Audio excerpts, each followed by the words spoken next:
Get it, boys. We're here. We are here. Let us Scooby-Dooby do it. I'm Sundada Ledger, everyone's favorite silly, cynical asshole. I'm here with, fuck, people shooting us on this shit. Anyway, we got Jace. Oh my god, these niggas are shooting. Oh man, fuck. Okay, sorry. We're covering Scoob from a fucking war zone. Hey there, guys. It's me with the Scooby-Doo review. Ignore the gunshots, but you know. Sorry. Introduce yourselves while I get this out there real quick. You guys go ahead. All right, I'll go.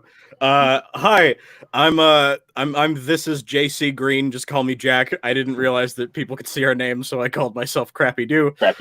Please ignore that. If you look that up on Twitter, you'll find something horrible. All right, well, I'm just Bag Tunes. We're here to talk about Doodoo Scooby Doo. On that Scooby shit. Yeah, Smug, you there? Yeah. You want to introduce yourself real quick? You can, yeah. But, I'm just kind of, I'm Smug. I was in the last stream, so, I mean, you guys are probably... and he is checked out. He's like, I've done it. I was in this last one. I know what's up. I know who I am. Time to phone it in. Yeah. Drinking. Nah, like Smug hasn't. I don't think Smug's seen the movie yet, but I wanted him here because I need moral support. I need somebody to make sure I don't get too crazy, and Smug is the perfect person for that. So show Smug. You show Smug some love. He's awesome. Some love. Smug love. That doesn't sound right. Send him hugs and kisses and everybody.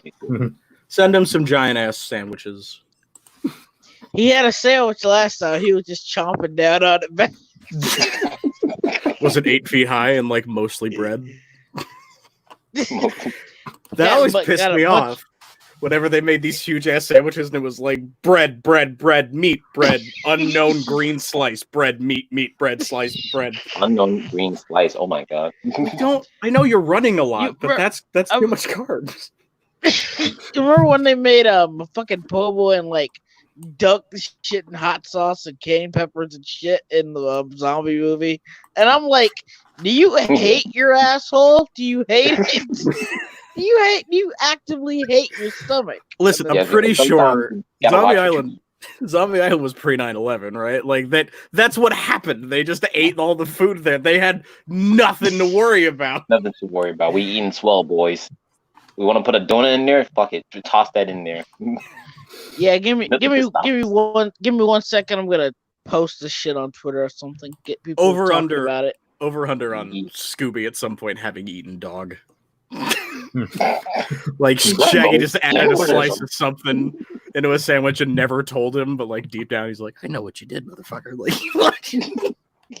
This meat is amazing, Raggy. I want more. I know you do, Scoob. Take that bite, Scoob. Take another bite, Scoob. Have another slice, ma'am. Come on. Right. Oh, thanks. Better than Scooby Snacks. He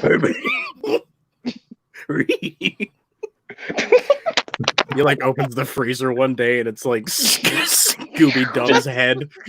Nice dog's head in order. Scooby Dog's head and he's still wearing the hat. What have I done?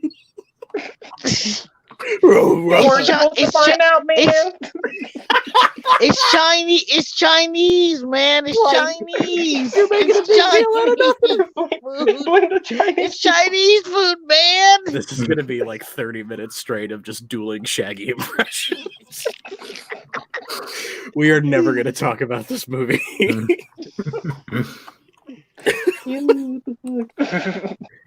And somehow we'll all sound better than Will Forte. Yes, I'm still mad about that. Yes, we will. I don't know what happened. Okay, we're gonna. we're gonna get down to this. Hey, I still gotta post this real quick to make sure the 4 people who watch this will at least see glimpses of it. Those 4 people are our favorites. Yeah, you know who you are.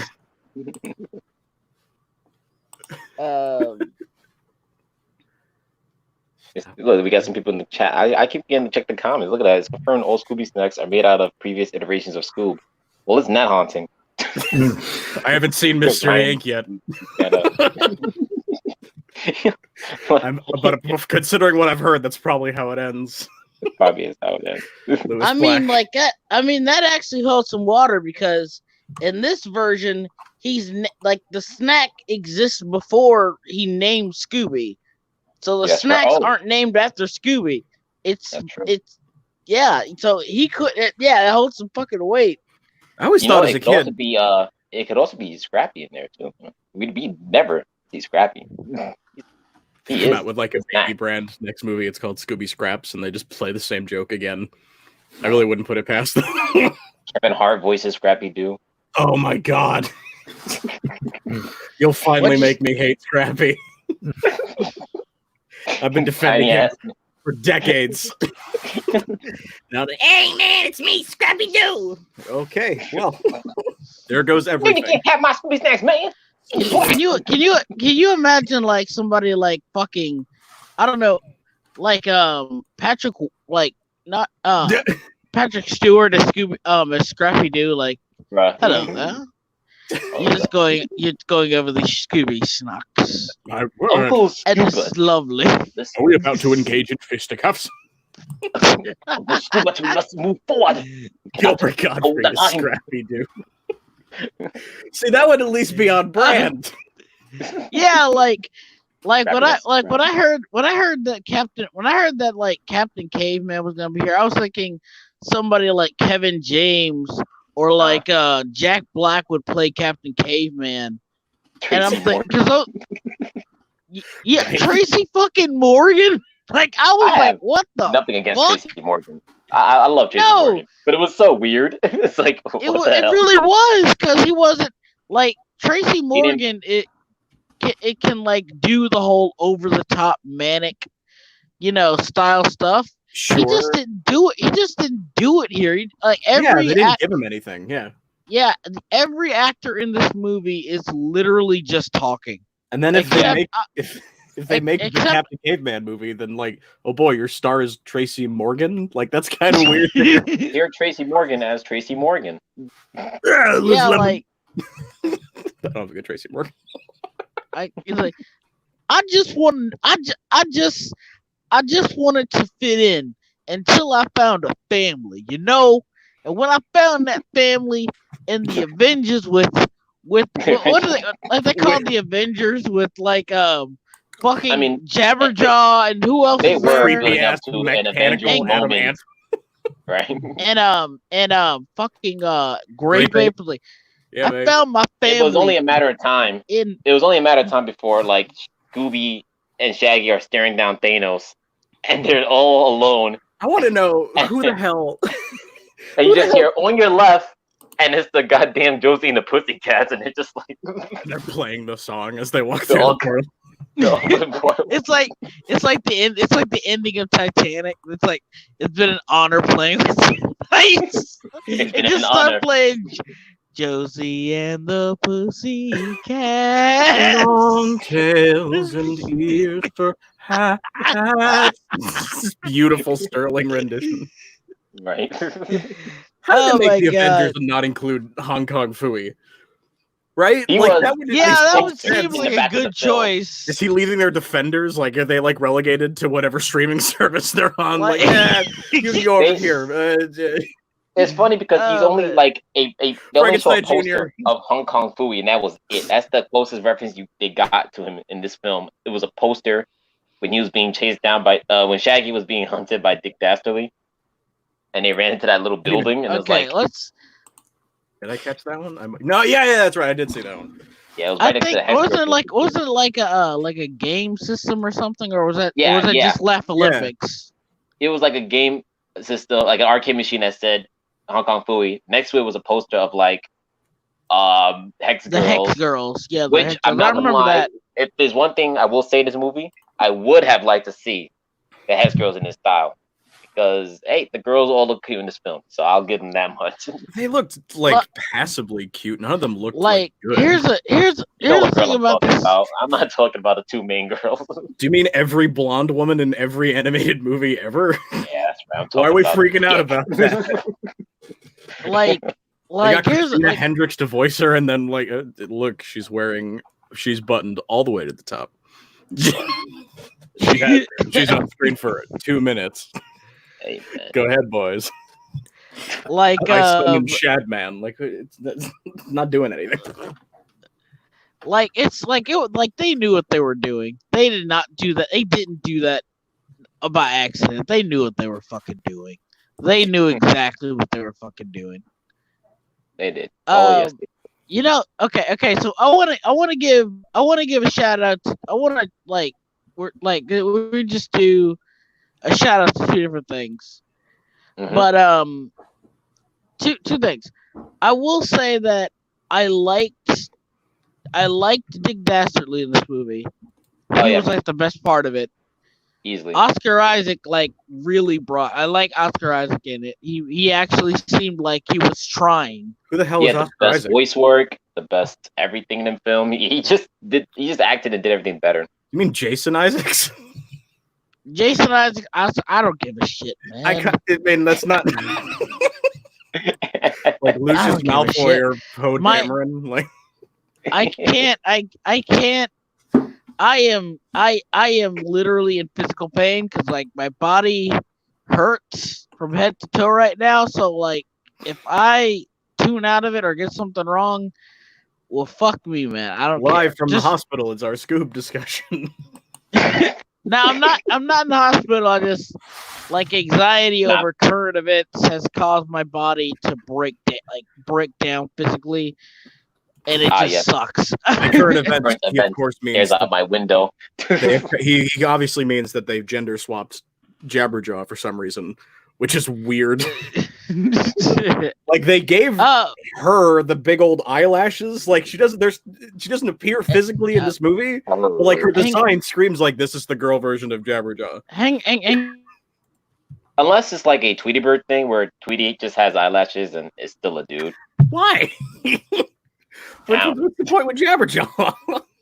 I don't know. It's like, I'm still Jabberjaw. I just got pretty eyelashes. Because he gets no respect. No respect at all. They really want that sequel, don't they? Sequels, baby. Sequels. A Scoob trilogy. The Scoob cinematic universe. That's one thing I have a problem with this movie. It's like if you're going to do all of this to get a Scoob, shouldn't they have done the Hell thing later?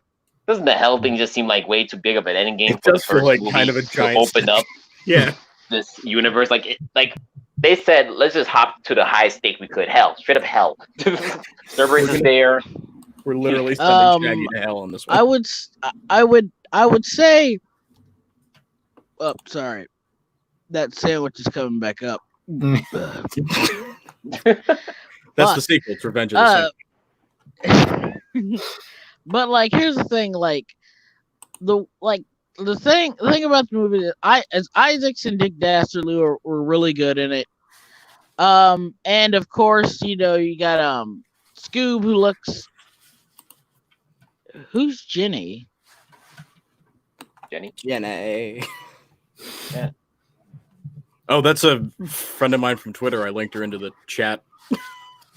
I hope. I don't know. I'm just sending links out everywhere to everybody. Oh no, dude! I can't.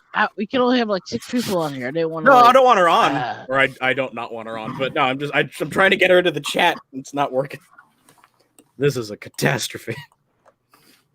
No, dude! This is they can just type in the chat, right? Can they just type in the chat, or? I think. I mean, private chat. I think. I'm no Velma. But I'm not arbitrarily good with computers, so I don't know how these things do.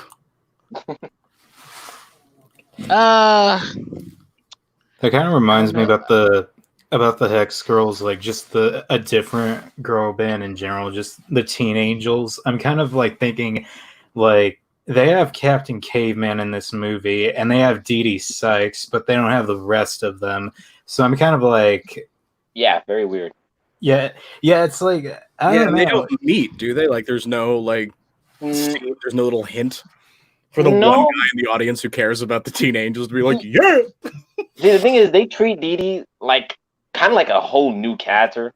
Like, I won't pretend I knew who she was exactly until I had to look it up. But I'm just like, he's completely cut off of Captain Caveman, and the teenagers are just gone. So she's really not treated like a Hanna-Barbera character, especially since she's Bebop's sidekick. No. Here's the thing about her. I heard like her being like his sidekick happened happened at one point, but like the thing about this movie is, I think they just like shoehorned her in to have someone be actually competent in the movie, like a competent hero. She got like, I know, but like it's like we have to have like, how do I put this without sounding so they had to have like the cliche of the stupid male character, and the whole competent female character dynamic who never listens to. And I'm like, she does evidently in the movie does say, haha, you toxic males. So was that her? That was Daphne, I think.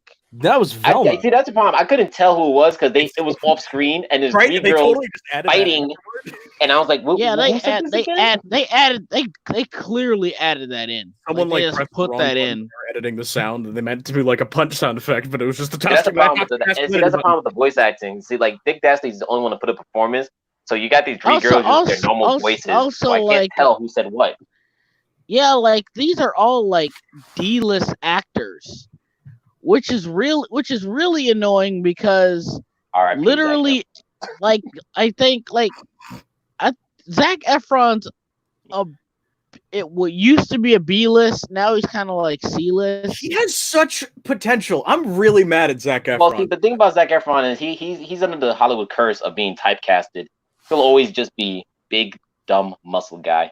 Which that's and it's a shame because he's funny. Like the only reason I saw Neighbors was because of him, and he was the best part of that movie. He is a great agent, but a terrible agent. Like he's getting them work, but none of it's good. Like I'm still betting. Yeah, but he sucks in this. I'm indifferent to Zac Efron. I think he can do good stuff. I haven't seen a lot of like his stuff. He's alright. He's okay. I could take him or leave him, basically. I could take him or leave him. He's fine for what he is. But like he doesn't have that. He has a distinct voice, but even in this, it felt like he was just talking. Yeah, and it really does go to show you like how important like voice acting actually is, because I'm about to say like Isaacs wasn't just the best part because like Dick Dastardly actually looked and acted like a cartoon. It's because he sounded silly and over the top and stuff like that. Yeah, it's very silly. The only other person who did that was the OG himself, Frank Welker. He put up a good performance. Who schools everyone in this, but that's just what and Scooby actually looks like a cartoon in this. The rest of the characters look like Fortnite skins. I'm sorry, they look like Fortnite skins. Dee Dee especially looked like a Fortnite skin. She had the meanest Fortnite design. It's like bruh. Like we've gotten to a point now where CG characters, like the baseline is that the textures are amazing and like they look appealing, but like that's it. Like this looked baseline okay looking CG character. Like no one looked special. Even Shaggy looked boring. Yeah, like you could like if they went like Hotel Transylvania with this, I would be like way more invested. But they don't. It's kind of weird. They tried that, and then they have like the weird sound effects. and it doesn't. Yeah, match but like it doesn't with match how the movie is shaped. because with every it doesn't feel like a cartoon because it feels like you're watching a Fortnite movie rather than a movie about Scooby-Doo. You know, I'm honestly surprised they didn't do a Fortnite joke though. I'm kind of surprised. Yeah, no one's lost. They did a Tinder joke. He dabbed.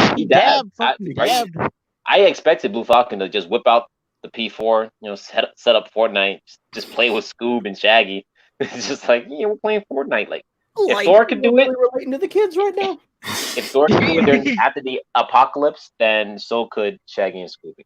That's. But like, here's the thing though, like the sad part is, like you said, Will Forte was the only one who was actively bad. Everyone else didn't feel like they were trying. Will Forte felt like he was trying, but was just really bad. And that's what sucks because he tried, but the problem with him is that he tried. But he didn't try hard enough. Everyone else heard him do it. Didn't try, and it's like less flag because of that. But like. It's like, oh man, he tried, but he failed. Oh, I feel like they were telling him to like tone it down, or maybe he was scared to just like flat out do. Because I'm certain, because it's Will Forte, I'm positive he has a great like dead on Casey Kasem Shaggy, but like in the booth they were like, no, don't just give it your own thing. How about you take away all of the personality? How about that? Yeah. And he sounds like a whiny. He sounds like I don't know her name. I don't know her name escapes me right now. She's the current voice of Velma. Kate McCutcheon. Like he sounds like her, where she always sounds like she's on the verge of crying.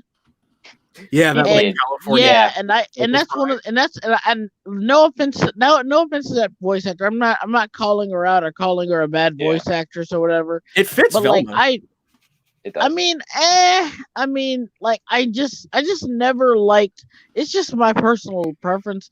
I never really liked her voice. It always sounds like she's on the verge of crying, and that's really annoying for me. It's really grating, and I'm like, I get like the nasally nerd, but like when I heard her as Sadie, and like when I hear her and other stuff, she's like almost always on the verge of she's crying. One of the she's got one voice that she does well. She's kind of like not H. John Benjamin because he's actually like talented. They just only make him do that one voice. But like they hire her because she sounds like Kate McCutcheon. Like that's the voice that they want, so she can't alter it or anything. Yeah, like Patrick Warburton. Yeah, like, that man can act, but everything is in there. Like, no, just do the thing. Do the thing. That's why we hired you. Just do the thing.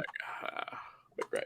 What? That's I guess I don't know. It's just, and the worst part is like, when it came to the thing, when it came to the voice acting, you guys, I heard, I don't know how much of this is true, but apparently like they got like the original voice actors or other voice actors first, and then they re-recorded them with new voice actors without telling them. I heard that actually they didn't get them at all. They didn't even tell them. Yeah, I would be surprised if they even mentioned. And it. Like, I heard and that like, they weren't told nothing. They just found out like after the trailers that they weren't even called in to voice them, which happens all the time. Like no, because like these guys have like legit voiced these characters for years, and if like. Yeah. Like, here's the thing. Like here's how. First of all, there's Matthew Lillard, who did such a good job in the live action movies. No matter how you feel about the live action movies, everyone admits that. Everyone admits. Yeah, like. Yeah, he's transcended. I actually like the two movies. I actually think they're pretty good. I don't think they're now they're like masterpieces compared to. Yeah, but like they like take the piss out of Scooby-Doo. Yeah, and that's what the live action movies worked. Like they like satired the Scooby genre, but at the same time they still did everything a Scooby-Doo story would do. A mystery, the gang. Yeah. They're just like typically like kind of crappy like early 2000s kids movie. Like they're fine. Like yeah, I mean I legit have they're Scooby-Doo 2 Monster Unleashed on 2 separate DVD discs, one for widescreen viewing and one for full screen viewing. It's like here's a Ruben Studdard cameo, and you're like, This movie's Yeah, 40 like years old. it's like they're a product of their time. They're kind of crappy. It's a large part of nostalgia, but at the end of the day, they're not like these horrible, terrible things. They're really not. They won't make you stupider for watching them, and they're entertaining. No. They're like fun movies. I still like the first one. I thought the first one was really good. Like if you told it felt like a good Scooby-Doo. It felt like a kind of comedy you got from like a pup named Scooby-Doo, where they were aware and they kind of took the piss out of what made them unique, but at the same time they still played up what made them unique. It felt like Scooby-Doo, like it had that same tone, because the original show was like, it was kind of like 1 foot out of reality too. Like the laugh track automatically does that. But like they poked fun at themselves. Like it was never a completely serious thing. They were like, let's make this shitty show about these 5 idiots and a dog who solve mysteries. Whatever. We're not going to take it seriously. Like it's just fun hanging around, like you're palling around with these guys type thing. Look, it's like they never took themselves seriously. Yeah. One of my favorite crossovers was the one with Johnny Bravo. That was the best. Yeah. That was the best piss taker out of all the Scooby-Doo things. The fact that Johnny Bravo calls a lot of their shit out, like, and then there's like the inside jokes where he's like, "You understand what the heck that dog's saying?" Like, what the fuck? Yeah. But that's because when I think about it, Johnny Bravo he's low-key always been a straight man, but he was just a loser idiot, so that's why it never hit.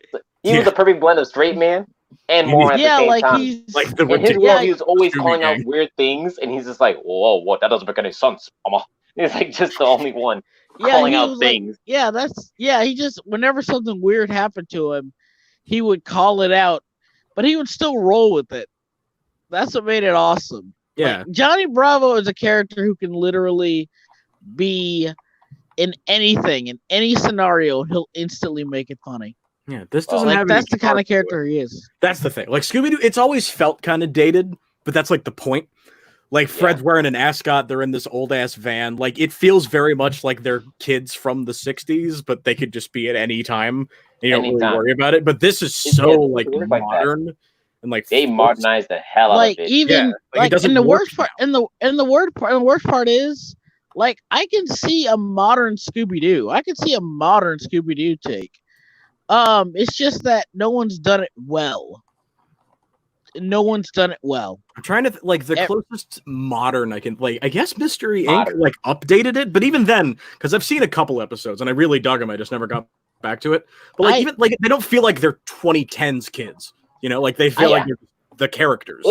That's a mixed bag too. I personally, a lot of people have given me shit over this, but I legitimately don't like Mr. Incorporated. I didn't like it. I've heard both ends of this, but people either adore it or they hate it. I've never heard anyone I don't like it because, well, the main reasons I don't like it is the melodrama and the characters, they're just so needlessly it feels like Riverdale. They're just so needlessly callous towards each other. They're so pointless. There's so much pointless drama. There's not too much Riverdale though. You don't want to drive into incest. Right. But I hear what you're saying, because I like it, and one thing I don't like was some of the characterization. That's one of my problems with the series. Shaggy and Velma's relationship. I think the character who got it worst was probably Daphne, because her entire character is literally being in love with Fred. That's literally her entire character. And that's more than she got in this. That's what's happened to her over the years. I don't know. I think it was the one movie they released January of this year. It was a Scooby-Doo movie January this year where she finally confessed her love to this nigga Freddy.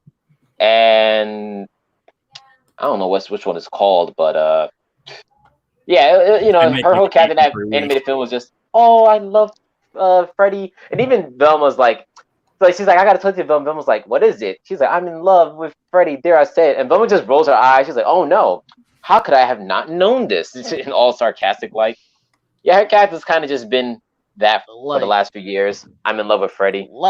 Yeah, like I liked it when they, I actually liked it when they like played up like her trying to like be like this April O'Neil trying to get the next big scoop, like a journalist type deal. Totally, I actually like that. I really like that idea. I was like, yeah, that actually would. Why not make her like the PR department of Mystery Incorporated? Like she's the one who actually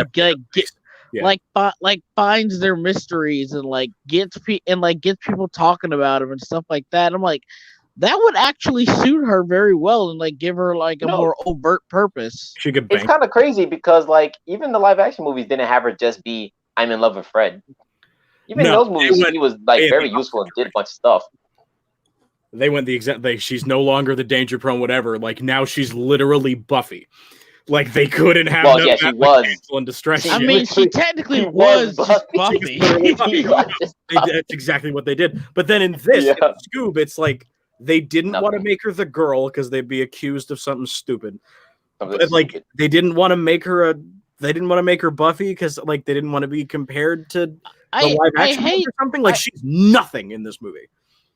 I mean, that like, says the same for Fred as well. And one of the things I hate about this movie is they try to explain away who these characters are like it's a D&D campaign. You're the muscle. You're the impact.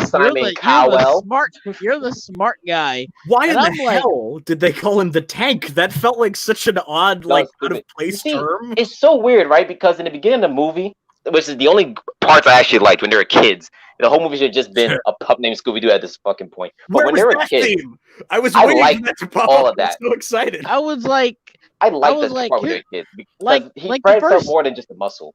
Right, he felt like a leader. Yeah, like Fred's like the leader and like the trap maker. He's the guy who comes up with the ideas to catch the ghosts and stuff like that. Not anymore. And I'm thinking, so like, it's weird because like beginning movie Fred as a kid is like, yeah, I'm a leader. This is my gang. What's up, homie? I'm literally a knight in shining armur.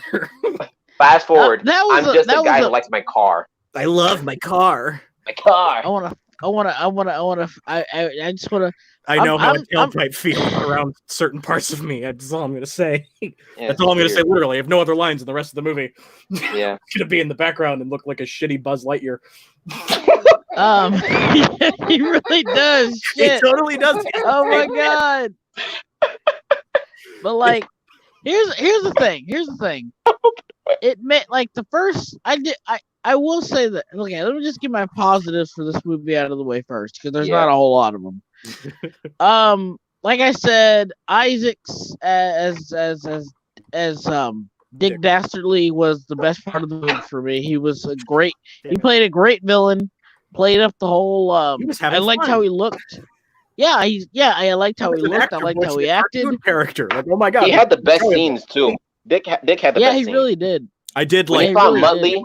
That scene was I genuinely loved that scene when he found Muttley. I actually loved. I like how he tried to like use the sob story, but then it's revealed that he was actually just being a bastard. And it was like I love that because it's like he's still able to just be a villain in an age where they would have super played up that sob story. He would have been, oh no, he actually did it on his own. But then the end, the treasure out the way to get to him, like I felt that. I can't believe Dastardly and Muttley and their flying machines got more respect in this movie than right.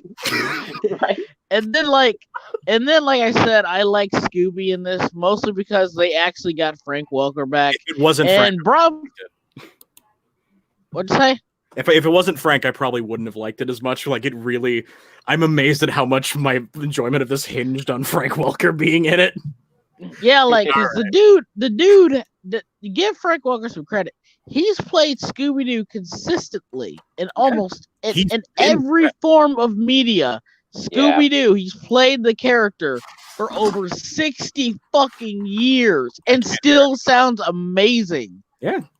And you can tell that is impressive. That is like I have nothing but respect for Frank Welker.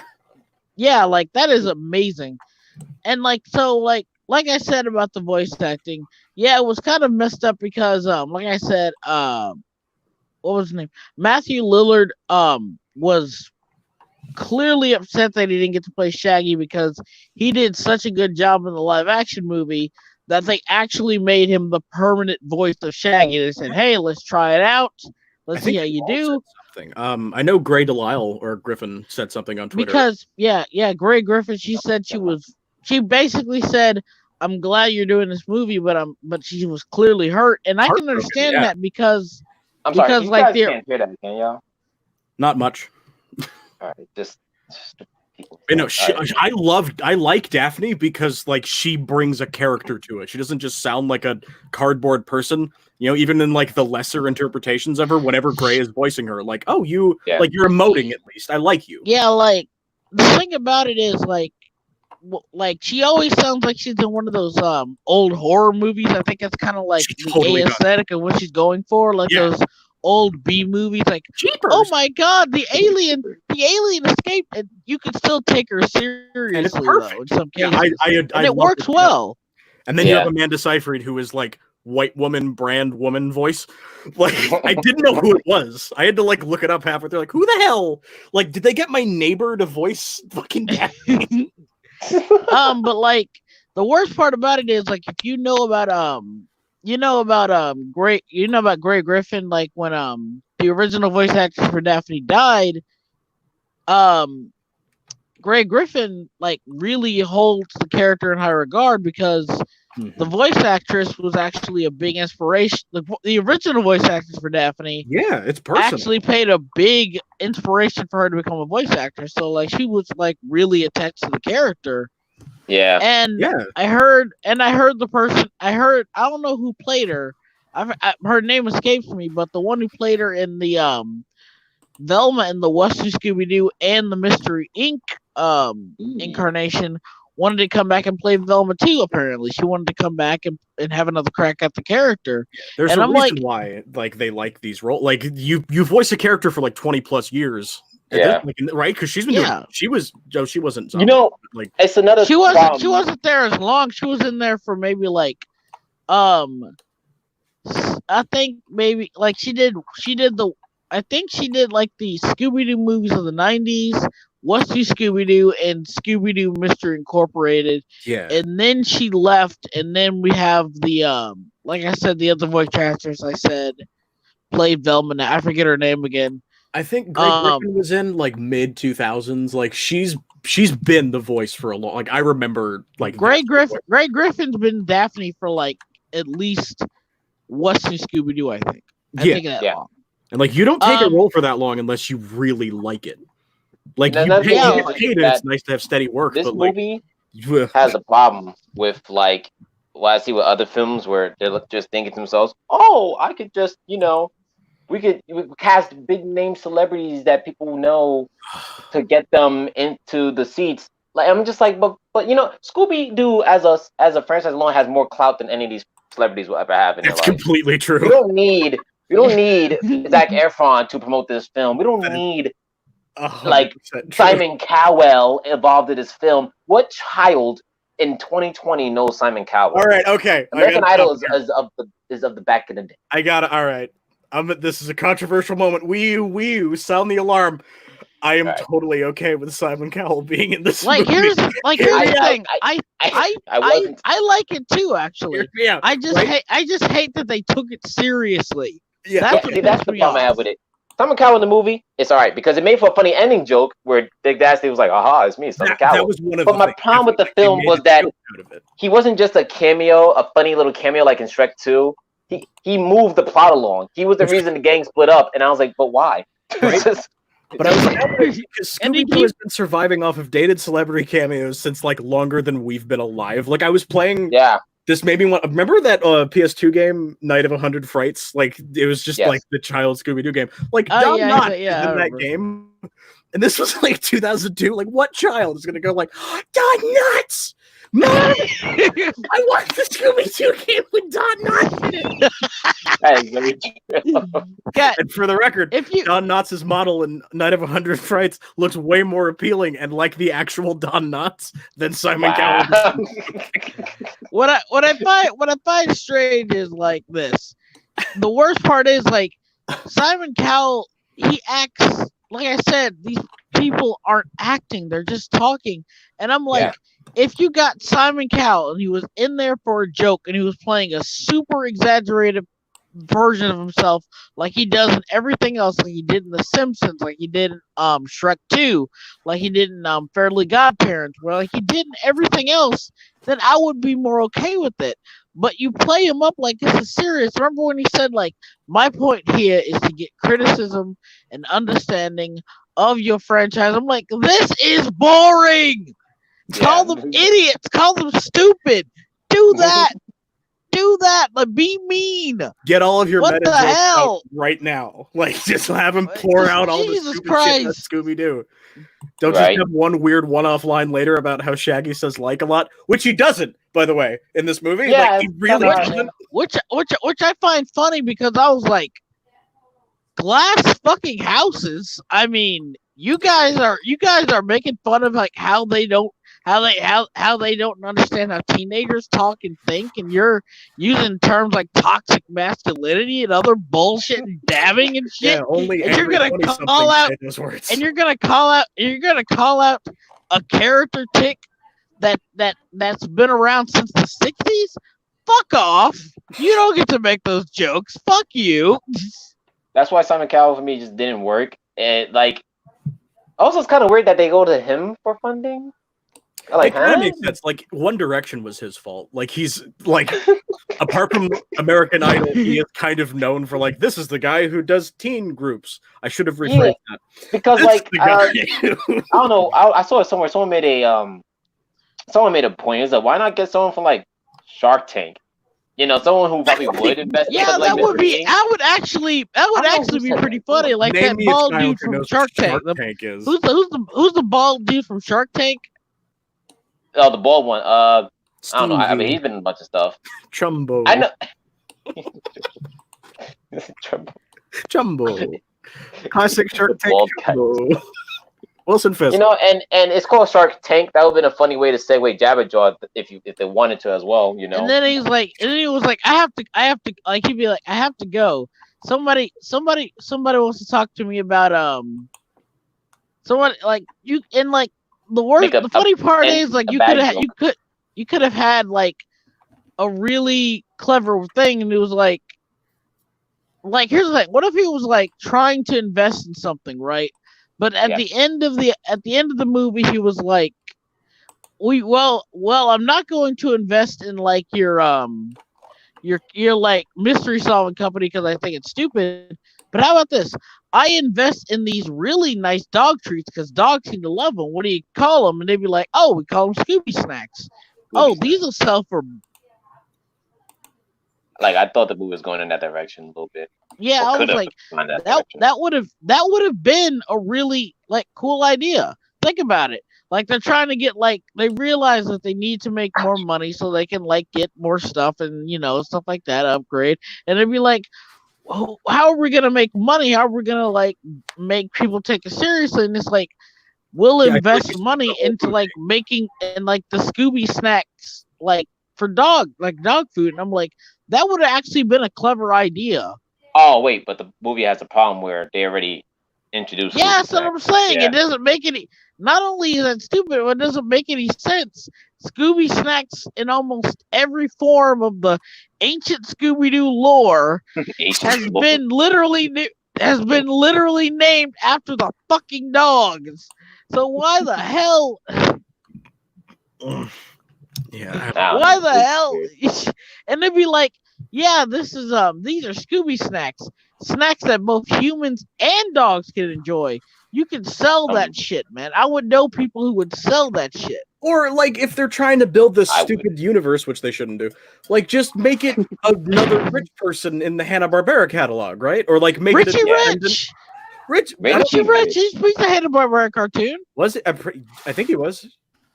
Yeah, he was a Hanna-Barbera cartoon. They could have actually gotten Macaulay Culkin to voice like an that would have been better. Imagine, that would have been cool. Or like Penelope Pitstop, because she's apparently like a model in this universe. I have always as a kid thought Penelope was damn cute, and I wanted her in this film so bad, but it never happened. They would have ruined her, and you know it. They would have. Oh man, I just wanted her in this They film. would have. They would have had I want a lot of Scooby-Doo characters in the film. What's that kid's name from A Pup Named Scooby-Doo? Red Herring. Red Herring. Red Herring. Oh my god! I always wanted to see him come back in some way, shape, or form. Acknowledge Red Herring. Hilarious if he was in this movie, because Freddy was always a hating ass. But that's what made him. That's what made him funny. He always blamed him for what was wrong, right. and I liked how his name was actually Red Herring, and it was. People really do like just sleep on a pup named Scooby-Doo, and it's one of the best incarnations of the franchise because of how self-aware it was and how clever it was. Right? The thing is, like, there are so many characters that Scooby-Doo and Shaggy has like introduced, and with this film, I was like, man, maybe we could bring a lot of these characters back. Like, what's Shaggy's girlfriend's name? What's that girl that blonde girl he used to cruise with in his car? What's her name? Googie? Yeah, Googie. Googie? It was probably Googie. She was a redhead. She wore a purple shirt and a green skirt. This is when he was rocking the red shirt for a while. Right. What the hell was her name? Was that the Boo Brothers? The hillbilly chick, right? I don't know if she was a hillbilly, but like. There was a hillbilly chick in one of them. I know he was macking on Werewolf Shaggy's lips. Or, why didn't they bring in the Ghoul School chicks? Do you have any idea how big they are right now? Oh, man. Yeah, like they were on. Like, we know that they've had a resurgence. They were on like OKKO, and everyone like blew their fucking minds. Totally. And and I'm like, what I'm thinking is if you did a Hanna-Barbera movie where it was just Scooby and Shaggy and like they're going across the Hanna-Barbera universe, I think that honest to God would have been much more interesting. Much more interesting. I mean, the concept art they showed alone was far more interesting than the actual film. I've heard that. Like the art book has a bunch of unused stuff because this movie had so beautiful. There's and like 20 writers on this movie. Like this has been 18 different movies before this actually released. Yeah, I'm like this. Like I think like that would have been much more interesting as a premise for like if you want to make this quote. I mean, first of all, technically this whole cinematic universe idea technically goes back to the Laugh Olympics. Oh, I have no problem with it. It's just that I know why they just wasn't executed well. Yeah, like the only reason they're actually doing this, not a one person in that boardroom meeting was like, well, I like the good old days of the Laugh Olympics and Yogi Bear's funny fucking arc thing, whatever. Like, but they're just like, Marvel did it, we got to do it, we can do this, right? Fucking Diddley's in it, let's do it, it's fine. We can do it so much better. I'm so surprised that there when we was like meeting up with Captain Caveman, right? There wasn't like a Flintstone reference. You think out of all the references you could have done, you could have done one Flintstones reference. There was. And this was weird. When they went inside the Mid-Earth, I was like, oh, we're going to get Flintstones. But it was Captain Caveman instead. The name of the Cerberus skull, he keeps calling it the Slag Hoople. That is Wilma Flintstone's maiden name. Oh, cool. Which is weird. So I'm thinking, like, okay, when they make the shitty Flintstones movie, is the plot of the movie going to be that, like, her dad has this skull? Or what? Like, why are you... was it beyond just a cute little reference? And also, they had little portrait slides of Fred and Wilma in the bad guy's house in the beginning that served no purpose. It was just like, oh, look, Fred and Wilma, waka waka. And that's the second I gave up. I was like, oh, no, you don't care. Like, that's not a funny reference. That's just a reference. Like, there's no building here. Yeah, like I must have. Like, I'll be honest. I wasn't really looking for references. I just saw them, and I was like, okay, cool. They were so obnoxious. You just ran into the reference. It wasn't like the Sonic movie where it was actually like a lot more subtle, and I was like, oh, okay, cool.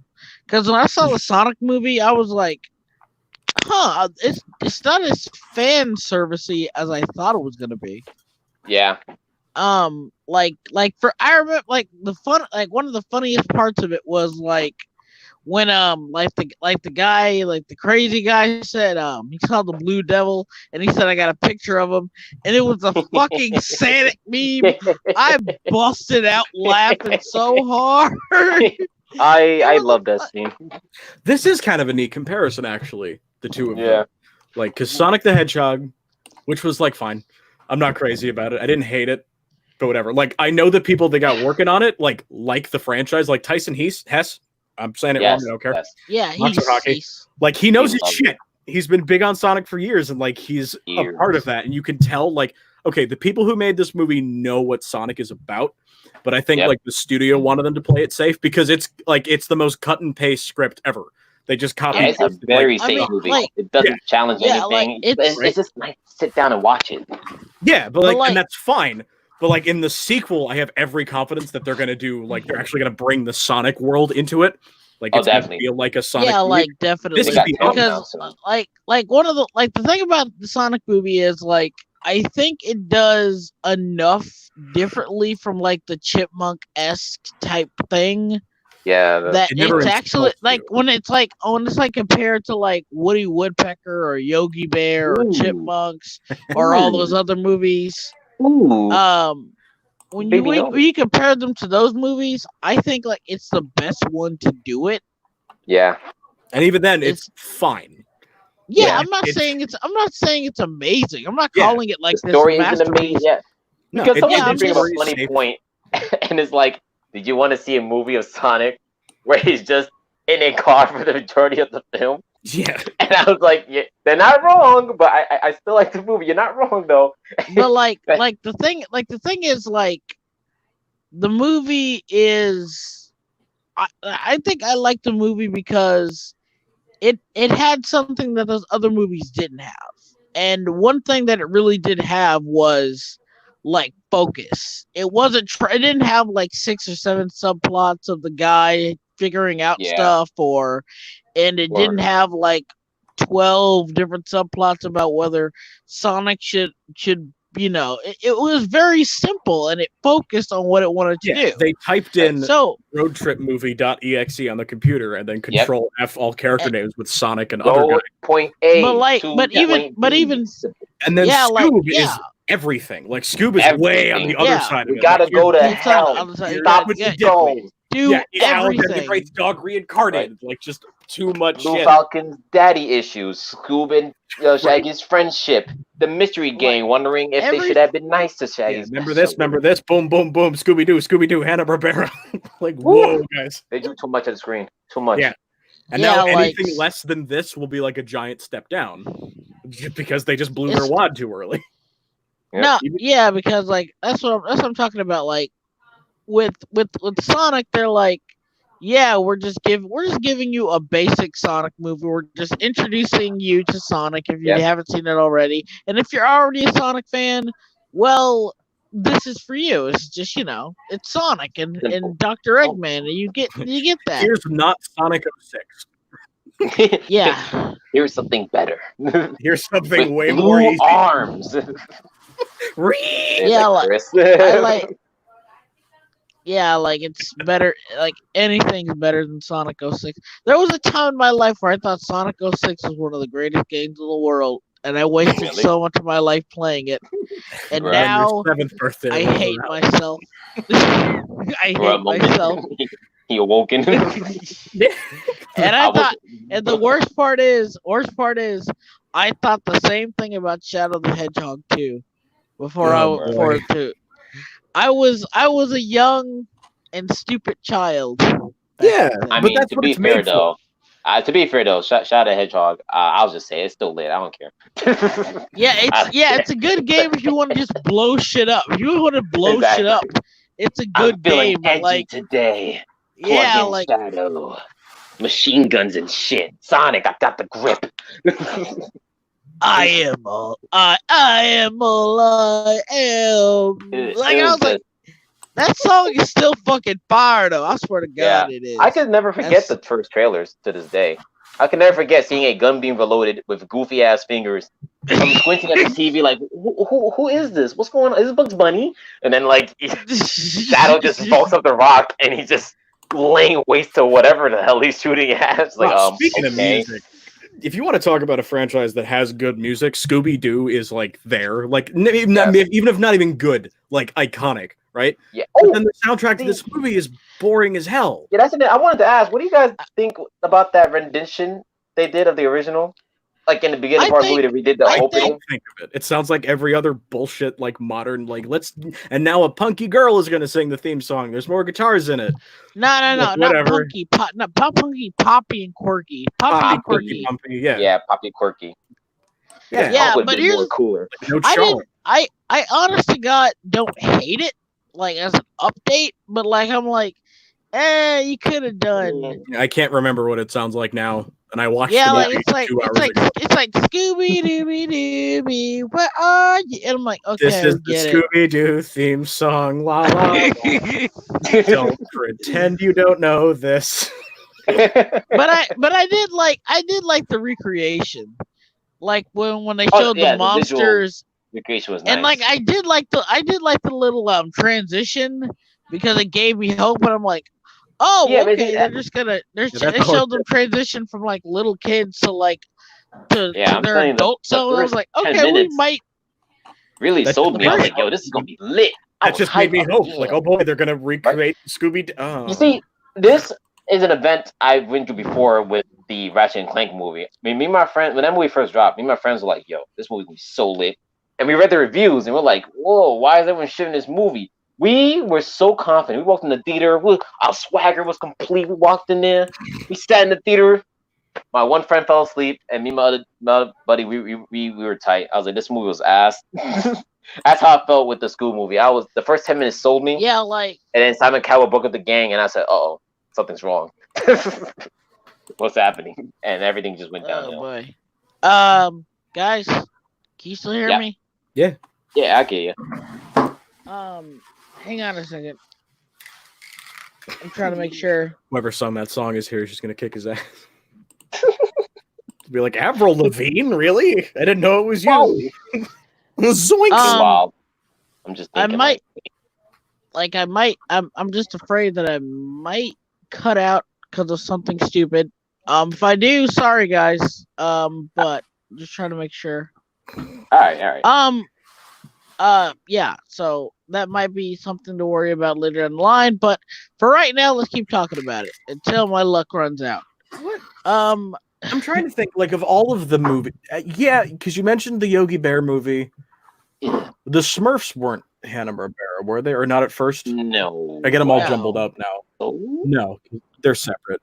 But, like, it's better than the Smurfs movies? I guess. Yeah, it's better than Smurfs movies. Yeah. Like, I should probably just say where I'm at now. Like, I didn't hate it, Scoob, but it was like crappy. And I was about to say I'll never watch it again, but I watched it again just before. Let me down. It's not like a hate thing because I can never hate. Yeah, Scooby-Doo. Like I'm not gonna let my kids watch it, or I'm not gonna like put it on to just put my kids dumb. But, like I don't wish it wasn't made. If the next one is good, I'll be surprised and I'll pirate that. I mean, pay the $70 or whatever to watch it legally on my computer. Because movie theaters have died. But like I don't like it more for what it reminds me too much of like the Lego movie. I mean not the Lego movie, the Emoji movie. Like it's not so much. It's not so much like how bad it really is. It's kind of what it represents that I hate it. Everything about it just screams. We're trying to be a modern, relevant, mainstream movie, and we're not gonna try. And like it's par for the course for a lot of animated movies, and I don't like it. You know, when an animated movie tries, people lavish it. Like old school Pixar, people still love because they tried. They made family movies. These Scoob and all this other crap is just like straight up kids movies. It'll come on Netflix in like a month, and it'll just be on permanent rotation or HBO Max. That's like or eventually when they all just congeal into the same streaming service. And the worst part is like you can have like people like come in and like make genuinely like good stuff. Like here's the thing. Like I remember watching this movie and thinking, what if they actually put like the love and care they put into like the Peanuts movie? Because the Peanuts movie surprised me by how good it was. I still need to watch that one. I feel better just because you said those words. Like it is legit. Like even though like there's a lot of it that is very different from like traditional Peanuts. Like for instance, like it's nowhere near as cynical. It's nowhere near as cynical or mean spirited as the original. But like, and there's so much energy and flow where the original was kind of like slow and clunky and kind of it's kind of awkward. That movie is real. It's like zen as hell. You just hang out with that movie. Like, but it felt great. But it felt like it was an update. You know, it felt like an actual update. Yes. Yeah, because you could do things different, right? The problems lie when people try to do things different. They try to make it way too different, and they don't even try to capture the heart, or at least what makes it good. Like, because you know, some people said like movie Sonic is not the same as game Sonic, which but it's still like, you know, Sonic is good. You still got what, like the thing about it is like there was this one scene in Sonic the Hedgehog where he's like running, he's free spirited, he's running around, and then he sees this turtle and he's like, "Hey, little guy, let's run around for a little bit." To the turtle, right? I'm like, that's something Sonic would do. That's something Sonic would definitely do. Yeah, what did Velma do in this movie that you were like, classic Velma? I'll wait. She spoke Spanish. She was literally one point. What the hell? She sounded.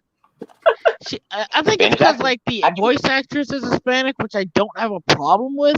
They molded the characters after the voice actress. Yeah, so like, and I don't have a problem with that, but like, my problem with Velma is she sounded like she was 30 years old. She's supposed to be 20. She was she was terrible in this. She just was monotone the whole time. Even the one time they had her say a Spanish word, which like don't. She didn't even sound excited. This is incredible. Like she sounded like a translation software thing. This is incredible. Mio. Yeah, like what's the grand statement making Velma like half Latina now? Like, well, you did it, guys. Well, she is played by a dirty old Latina woman, though, so that does explain why she sounds dirty. But I'm sure she acted in other things, maybe. Like, I looked her up, and like she's played in like a lot of D-list stuff. Same thing goes for the person who plays like Daphne. I'm like Patrick. I'm like Patrick at SpongeBob. Like, who are you people? Who are you people? The only thing I like Velma's voice actress in, what's her name? Gina. Yeah, her name is Gina. The only thing I like Gina. Yeah, the only thing I liked her in, was the Carmen Sandiego reboot on Netflix. She does a good job in there. I heard she's pretty good. I heard that show's pretty good. It's kind of funny because she does a good job in this show. Wait, but in the movie, there's just no effort. They swapped out like a no-name cartoon mostly actress for a different no-name mostly cartoon actress. Like that's a real lateral move on Velma, you guys. I would argue that more people know who Kate Micucci is, because she's in like comedy things. She pops up in like Judd Apatow movies. Yeah. That's so weird. Yeah, like, and I'm pretty sure, like I said, like, you might as well just get the original voice actors. I guarantee this would have done better if they got the voice actors, because then like people like us would have actually given it a chance instead of just like, oh, you screwed these things over. Later, Ryan. Because now it's this cynical thing. They just replaced the voices with people you know. They shoehorned as much references as they could. They threw it around to like 8 different writers.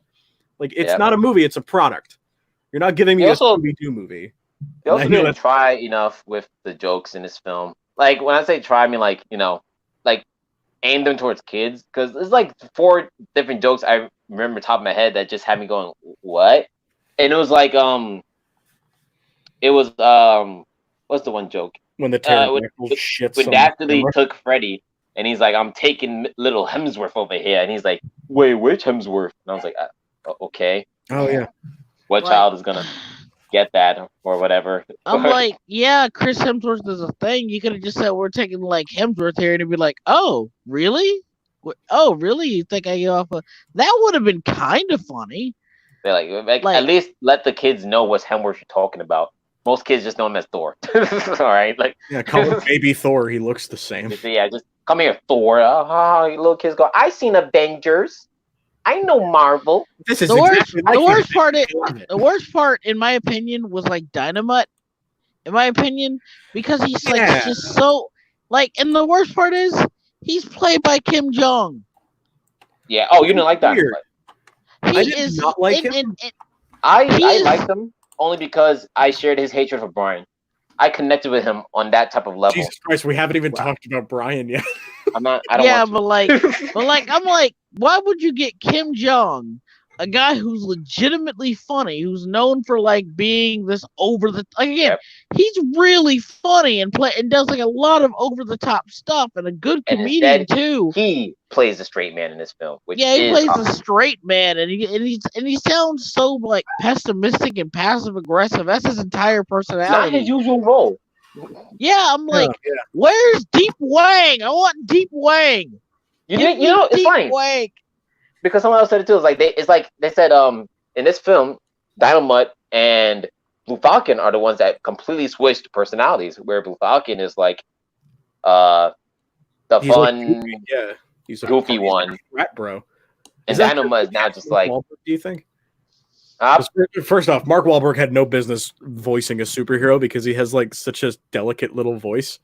Like I've liked it when he acts. I like him fine, but like this is what he talks. Yeah, like. I like Mark Wahlberg. Hey, I'm the Blue Falcon. I'm gonna kick your fucking ass. What are you doing? What are you talking about? It's me, Mark Wahlberg. Come find my burgers at Wahlburgers. Yeah, you should be putting babies to sleep with that voice. You really shouldn't be like announcing you're gonna knock some villain's teeth out. Yeah, like he's like. I mean, he could in real life with all of the fucking steroids, but like he's like 4'3". He's a little man. He's adorable. He's a manlet, dude. He's a fucking manlet. But like the original Blue Falcon was like, I'm the Blue Falcon. Like, yes, you fucking are. Blue Falcon. Yes, sir.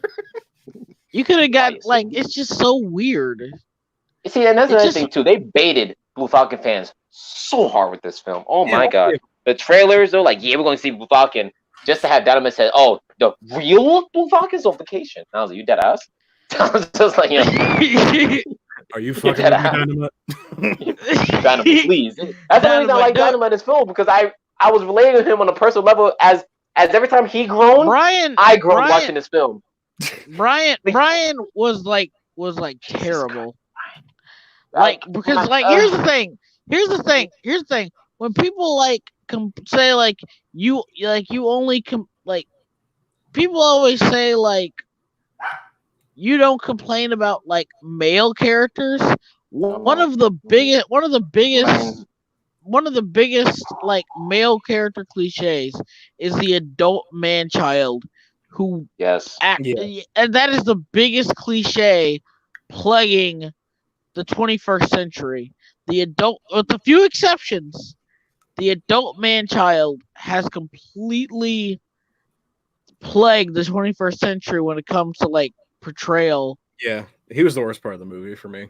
He was the worst part, and the thing is, like, I was saying this to my other friend, he was like, but that's the point. I was like, it's the point, but they didn't do anything to make him somewhat redeemable. If you're gonna make an annoying character and have his whole arc be, I got to man up, at least at one point make him like not so annoying to the point he doesn't do anything. You can at least have him do something. Yeah, and even after he learns his lesson, he doesn't do anything. He really did much in the fight. Yeah, he really did much in the final fight. He literally just turned on the thing. Yeah, and arc. Because I like seeing Dynamite end the movie where he did something. Dynamite was like, and he stopped the van from crashing and stuff like that. I was like, all right, so Blue Falcon, it's just your turn. What are you gonna do? Why did they should have made Dynamite on the fritz too? Like give him and Dastardly something in common, like both of our dog. Like I want my dog back. We got to fix our dogs. Yes. You know, parallels between the hero and the villain, but that's like writing, and they weren't interested in that with this. So, they were. It's just that you got to have it agree with the 20 other people in the room. Hey, can you guys still hear me? Okay. Yep. Yeah, we can still hear you. Okay, my internet connection's on the fritz, and I want to make sure you guys can still hear me. Okay. Yeah. So anyway, like what I hated about this is, like one of the things I hated about it was like near the end of the film, and Dynamite's like, and he's about to call his dad. Said, "I need to call my dad because he needs to fix this." And like Dynamite's like, "Okay, yeah, I know my internet sucks. Stop showing me that." Okay, and I'm like, Said Dynamite. and like. And Dynamite's like, no, you can do this, Brian. I'm like, hold the fuck on. You've been trying to get rid of him. You said no point. You had for Brian safety. You at no point cared about this motherfucker. You act like there's no point throughout the entire movie, that you believed in him, wanted him to succeed. You literally kept going over and over and over again. And it would be one thing if it was just kind of passive aggressive, but he was still, still trying to help him and stuff like that. That would be one thing. But you outright say to his face numerous times, "I don't respect you, and I want you're not qualified to do this." Just have you were outright be dead. Wouldn't that? Yeah, like then it would have made sense. Like he's very like, you're not my old guy. Like he'd be hurt about it. Yeah, but like here he's like, just retired. Like then why are you pissed? Like this is like that would have some weight to it. They both miss his dad. Like give him something to bond over. He should have done that. In this movie, he does nothing but outright tell him to his face, "I don't like you." Give him That's what he says. That scene when Brian pulls out his phone. Like give him a tiny little subplot, like his dad left him a voicemail before he died, and he's never listened to it because deep down he knows he's a piece of shit. And then during the fight, like something punches his phone and the voicemail plays, and they both like have a moment. They're like, "Oh, my dad or Blue Falcon was awesome," and they're like, let's do this. Like have some weight, motherfuckers. Right. Too bad that deals with character development, which this movie really doesn't do good at all. This was literally just out of nowhere, Dynamite becoming a completely different character. Yeah, the script says I can't for you, bro. I was just sick of you being a clown. It's like, what? That was a freakingly good Ken Jeong impression.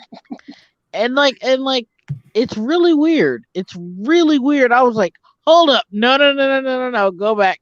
You did not earn this moment. Yeah, I can't think. Yeah, that's the problem with Shaggy and Scooby 2 I had, where they also had like this beef that, for me at least, just really comes out of nowhere. It didn't really come out of nowhere either. They built their friendship up since childhood, and I understand Shaggy, fearing, "Oh no, I'm losing the one and only best friend I had," but it's like over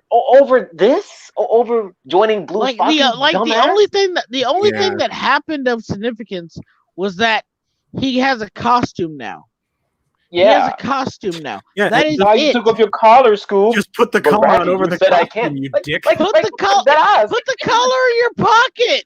Like, there's no reason for you not to do that. What the fuck? And then Scoob was like, bro, you gave me the heads up too. So at the same time, it's like, why are they fighting?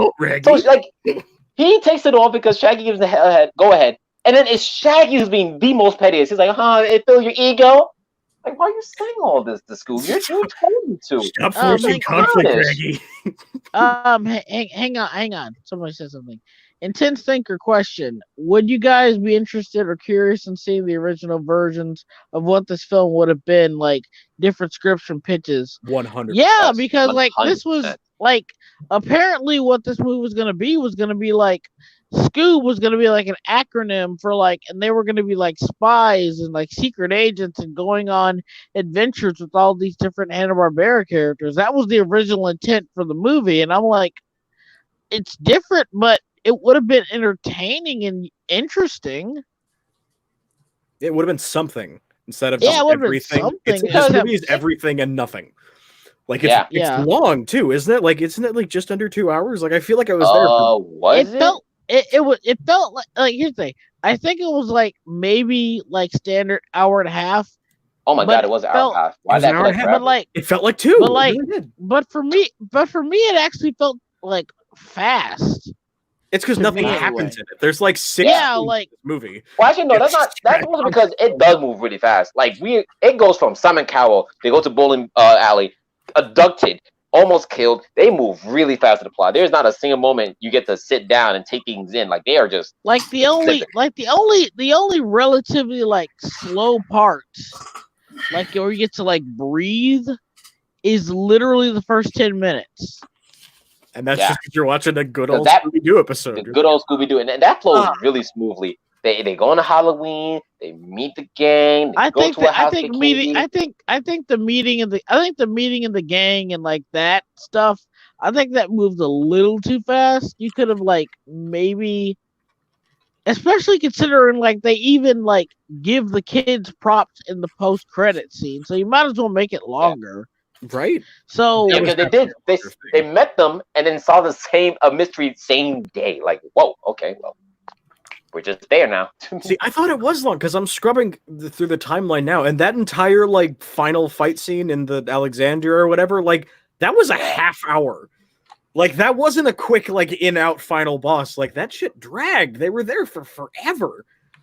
It was just killing me. Like the pacing was off. The worst part is it literally had what made me hate this movie, like legit, like say this is the worst movie of 2020 I've ever seen. Like I could tolerate almost all of it, but the worst thing I've ever seen was the blatant like cop out of writing I've ever seen. They try to sacrifice Shaggy, and then they say, "Well, you can just come back." First of all, they should have never even done that. Like. You're already doing a fake out death in your first movie of your cinematic universe? Does that make any sense? Shaggy's going to die. Gee willikers. I wonder how the sequels will be made. Yeah. Like when Pixar does that shit, you at least like, oh, but the story says this happens. Like I'm invested in the story and I know what the characters are feeling. But this it really is just like, and now Shaggy goes to hell to burn to death forever. But it did create one of the funniest screenshots I've ever seen. For literally no reason, just comes back to Scooby wanted to. Everyone's like, "This is too sad. There's no way Alexander would have left his dog on the other side." Wait, guys, why would he make the lock like that? Why would he make the lock like that to begin with? It makes no sense. If it doesn't make any sense, you literally just did that. And see, that's another thing I have a problem with this movie. There's no real mystery. They don't actually solve a mystery. And my friend was trying to say there was, but there wasn't though. Like, okay, the Velma, Daphne, and Freddy are trying to solve who took Scoob, but we already know who Dick Dastardly is. We meet him before they solve that, so that's pointless. Yeah.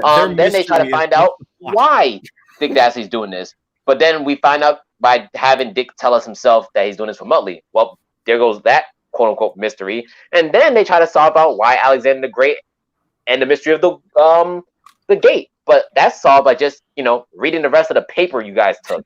There's no mystery. Why would Alexander the Great want to close off the doors to hell? This is a thinker.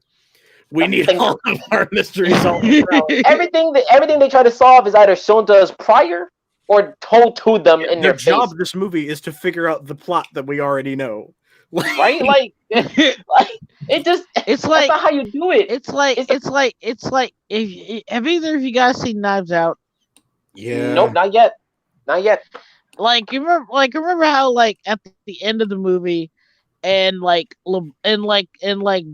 is like, well, you did this and yet, and it just sounds like Ryan just gave him the script and told him what happened. He doesn't actually solve the mystery. It's literally just him saying, well, you didn't go to the funeral. Yeah, it's a stupid person writing a smart person. That's what it is. Yeah, that's what he does. Blanc is like,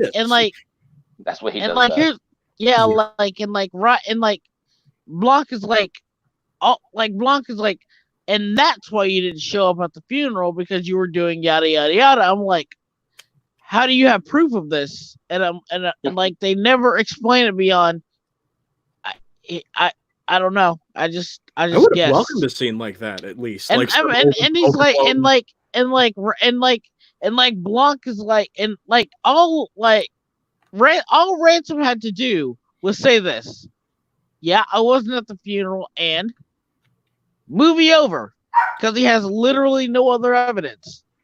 He has no other evidence outside of the fact that, like seriously, it's literally that one piece of circumstantial evidence, and like they treat that like that's the smoking gun, and I'm like, no, it's not, because everything else you said is purely what ifs. That would have. I got a question for you, Slim. Yeah. You got a question for you in the chat, the comments. Oh, let me see. Are there any other better animated movies that had a lot going on, but handled it better and more coherent than Scoob? One that comes to mind is Frozen 2. I didn't watch Frozen 2 because I didn't I didn't like the first Frozen, so okay. I said, oh, Frozen 2. I'm like, okay, I don't really care about Frozen 2. Right, I didn't care about Frozen. Real quick, two things. I'll get to the Frozen thing, but going off your last Knives Out tangent. If they had a scene like that in Scoob where Velma does some stupid, huge, like Sherlockian like explanation of how she solved a crime, that would have made sense and would have fit in this, because it's a cartoon. Velma's super smart. Like, it wouldn't have felt out of place here. Like in Knives Out, it's this serious movie that like look at this, like, you can solve the mystery if you have all the clues. But in Scooby-Doo, you can take a little, like, I figured this out because this, or like, you had dust on your shoe, blah blah blah. Like, I would have welcomed that. There isn't even that in this. Honestly, honest to God, like, they didn't even have that in Knives Out. Like Blanc is more, like I said, everything Blanc did was pure. Like, the whole point of it was that Blanc was trying to figure out who actually paid him to come there in the first place. He's more trying to figure out, who hired him to figure out the case, right? Like, that's what he's doing for majority of the movie, right? But then, like, later on, he like tries to put it all together, but again, it's not so much like he was wrong, it was that he literally had no he had no evidence to prove that it was ransom, outside of the fact that he completely fucking guessed. He guessed by the most circumstantial of evidence. And I'm like, what? I'm like, how can you can't just say, oh, because you didn't show up at the funeral. I'm like, that's not how this works. So Ryan had to literally write in a smoking gun, put it in the character's hand, and in the dumbest, people, and again, there are people who call this movie brilliant, who call it smart, subversive masterpiece. And I'm like, and I'm looking, and I look at it, and the whole thing is quote unquote solved by literally Ransom, who's supposed to be the smart character, literally admitting to murder, admitting to everything when he had no reason to, and he said, I'm gonna get away with it because it's attempted murder. And I'm like, what the fuck are you doing? Like, what the fuck? What the fuck? You just said this.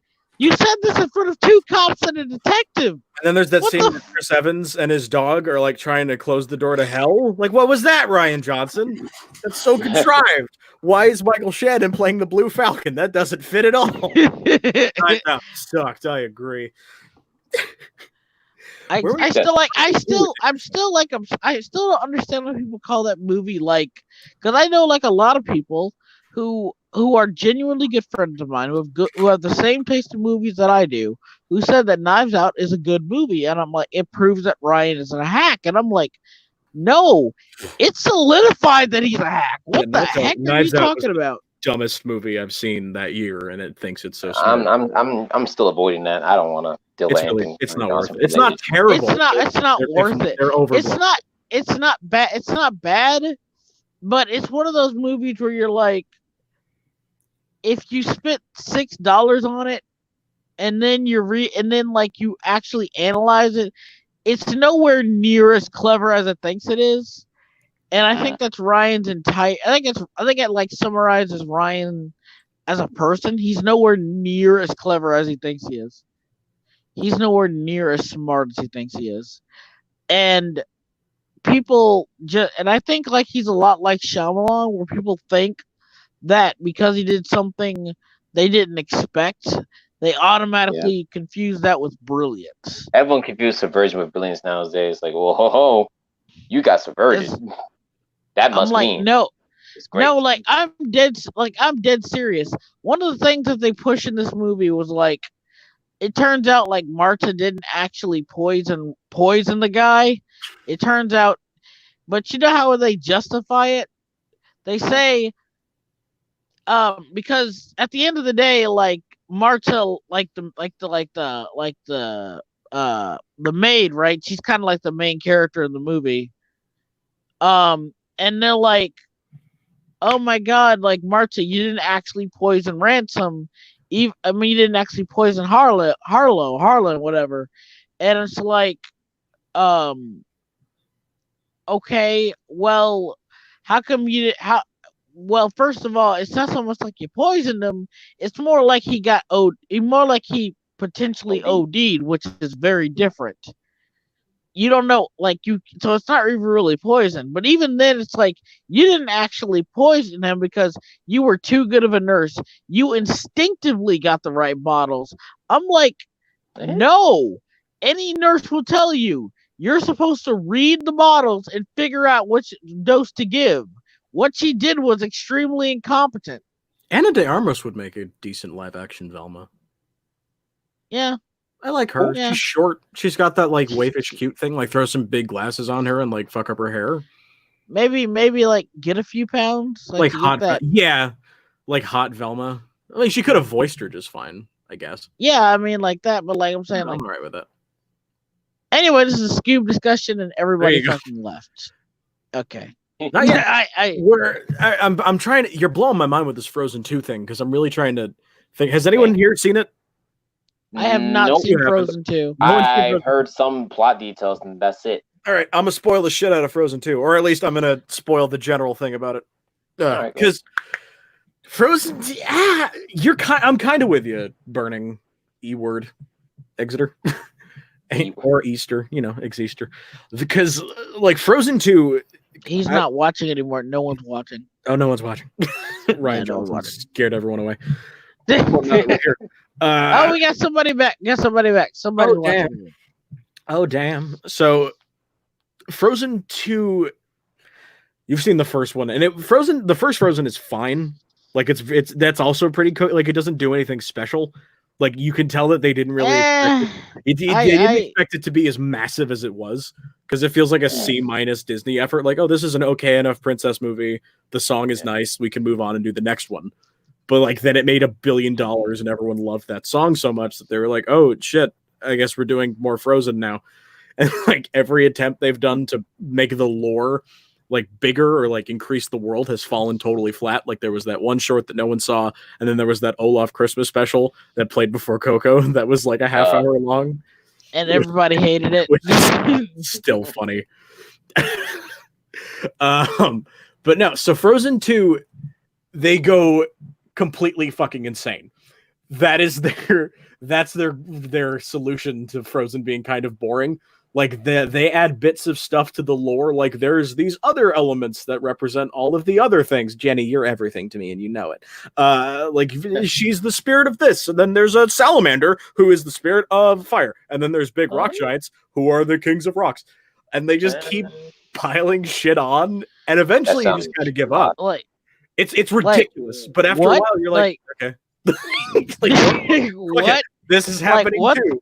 Fine. Like, did they legit make an Avatar universe? They totally do. Yes, 100%. It sounds like that. Yeah. Yes, but like that's weird. Yeah, but like with none of like the setup or like or like neat. That's rooted in martial arts or whatever. It really does sound like that was what they're going to do anyways. When I first heard they were going to do a Frozen sequel, but that just sounds dumb still. It's totally dumb, and it never makes sense. But like. It's so entertaining. Like it's never boring. It's not good, but like the next weird, like if you go to this place, you'll turn to ice. Like okay, like you're just so right. And like I kind like Scoob kind of gave me that vibe because like and now sorry Jenny, I didn't know what to do. I already had stuff set up. Sorry. Yeah, Scooby-Doo is Alexander the Great's dog. He's a descendant of that. Dastardly has an army of robot minions for some reason because the minions. No, we need toys to sell. We need toys. Robot minions are still I think minions are still a thing. People still like minions, right? There more movies coming. More movies. More movies are coming. It doesn't mean people want them. They're making 3 more Avatar movies. It doesn't mean people care. 3? Why? At least 3. He's planned like 6. Jesus Christ! He'll never escape. Will he live to see 6 movies? Maybe. I mean, didn't they shoot them all at once? I think a lot of them are done. They just have to give me the sweet release. Anyway, we're back off topic. Fucking. Yep. What were we talking about before this? Good. It's not bad, but like I'd rather watch that than Scoob because it's at least imaginative. Probably. Like it's I would say I'd rather watch Frozen 2. I'd say that. And it's gorgeous to look at. Like Scoob, a lot of the environments felt like PS2 like levels. Yeah, Scoob is a weird movie where sometimes it was bland. It was just bland. Sometimes it's just like, huh? Some scenes look just off. Yeah, it's just like, so weird. Parts in Frozen 2 where like they're in a forest and you're like, that's an actual fucking forest that they're in. There's like this. Like at first it's like, oh, they're in California, and I'm like, okay, cool, but it's also Halloween. I'm like, okay, that's a bit of a leap. Like what? That's another thing. The movie has a lot of bare backgrounds. Spend a lot of time in a desert, a lot of time in an abandoned carnival, so don't have to really do anything good for the backgrounds. A lot of time in the sky, and the dinosaur. And like the had no real details to it. And like then there's like the little plane thing where it's just white. I remember looking like at it, it's just so bland white. I'm like, why do movies keep doing this, man? Not even bird themed. Like there's nothing special about it. It looks so sterile. And they didn't make a joke about that. Like if it's Shaggy had gone like, oh, it's a lot more like modern than I thought it would be, like something. It's just like we have this environment pack that came with our computers. Blue Falcon ship. Well, they made that one IKEA joke. Oh yeah. That I completely forgot. I've seen it. I don't know why that joke got me in the trailer, but then when the movie said it, I was like, doesn't hold up anymore. It just changed for us. Like, it doesn't hold up anymore. But like, I don't know. Like this movie, I hate. Like I said, I think I hate this movie more for what it represents than what it actually is. I think that's my biggest problem. Yeah, but it's not like there haven't been bad Scooby-Doo things before, you know. Oh, of course. Like this, like in the grand scheme of Scooby-Doo, this is just another boring drop in the bucket. Like it's not when Pixar makes a shitty movie and you're like, you're Pixar, guys. Like you don't feel betrayed when they dump out like a Toy Story. Like when they made like Planes, I was like, yeah, you guys can do better than this. And then like The Good Dinosaur, I'm like, yeah, you guys can do better than this. The only good thing about The Good Dinosaur was that it looked nice. Like that's a movie that really I didn't even like. And I was like, but why? The character designs were like too much, but like the environments, I'm not talking about the environment. I'm talking about purely the environment. I was like, that water, that looks delicious. I really wish I cared. A movie that has like the best water. The best water, best looking water in an animated film I've ever seen, and it came out years ago. Fucking Surf's Up. That has some of the best water, like some of the best water I've seen in any 3D animated film I've ever watched. And I'm talking about that movie in a Best Buy, like the whole thing. Just like TV. I sat down in the Best Buy chair in front of the TV and I never got up. Some stay still there to this day. Yeah, that movie did have good water effects. Yeah, they were like one thing in this movie: make the water look good. Yeah, like it was. I actually like Surf's Up. I think it's underrated. It's an alright film. Yeah, it's definitely not terrible. It's a weird film. It is a very weird. Yeah, film. you got Napoleon Dynamite as a fucking chicken. You got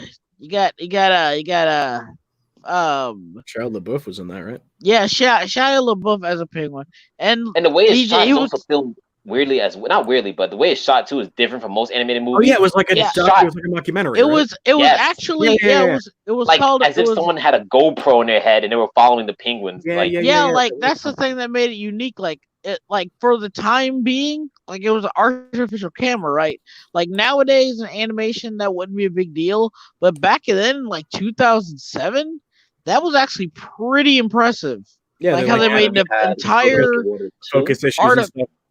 Yeah, like an entire artificial camera, along Bernie with the water also effects. said that Moana had good water effects as well. Wow, I did not see Moana yet. Moana is good. Moana is what Frozen should have been. No. Moana, in my opinion, was on the same level as that is good water as Frozen. In my opinion, it was slightly better because actual stuff was going on in the middle. But like the thing about Moana is, I still think it played it safe. And even though like it was really predictable with the villain, I saw the twist of coming a mile away. I don't even know why they bothered with it. And I actually really liked Maui as a character. Yeah. Until they gave him a tragic backstory. When they gave him the tragic backstory, I was like, oh my god, no.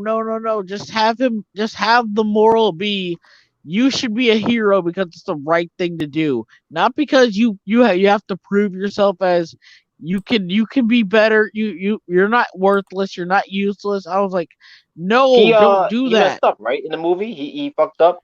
He stole like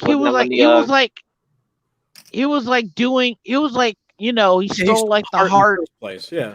Yeah, and like I was like, okay, let's let his arc be, he should be a hero because it's the right thing to do.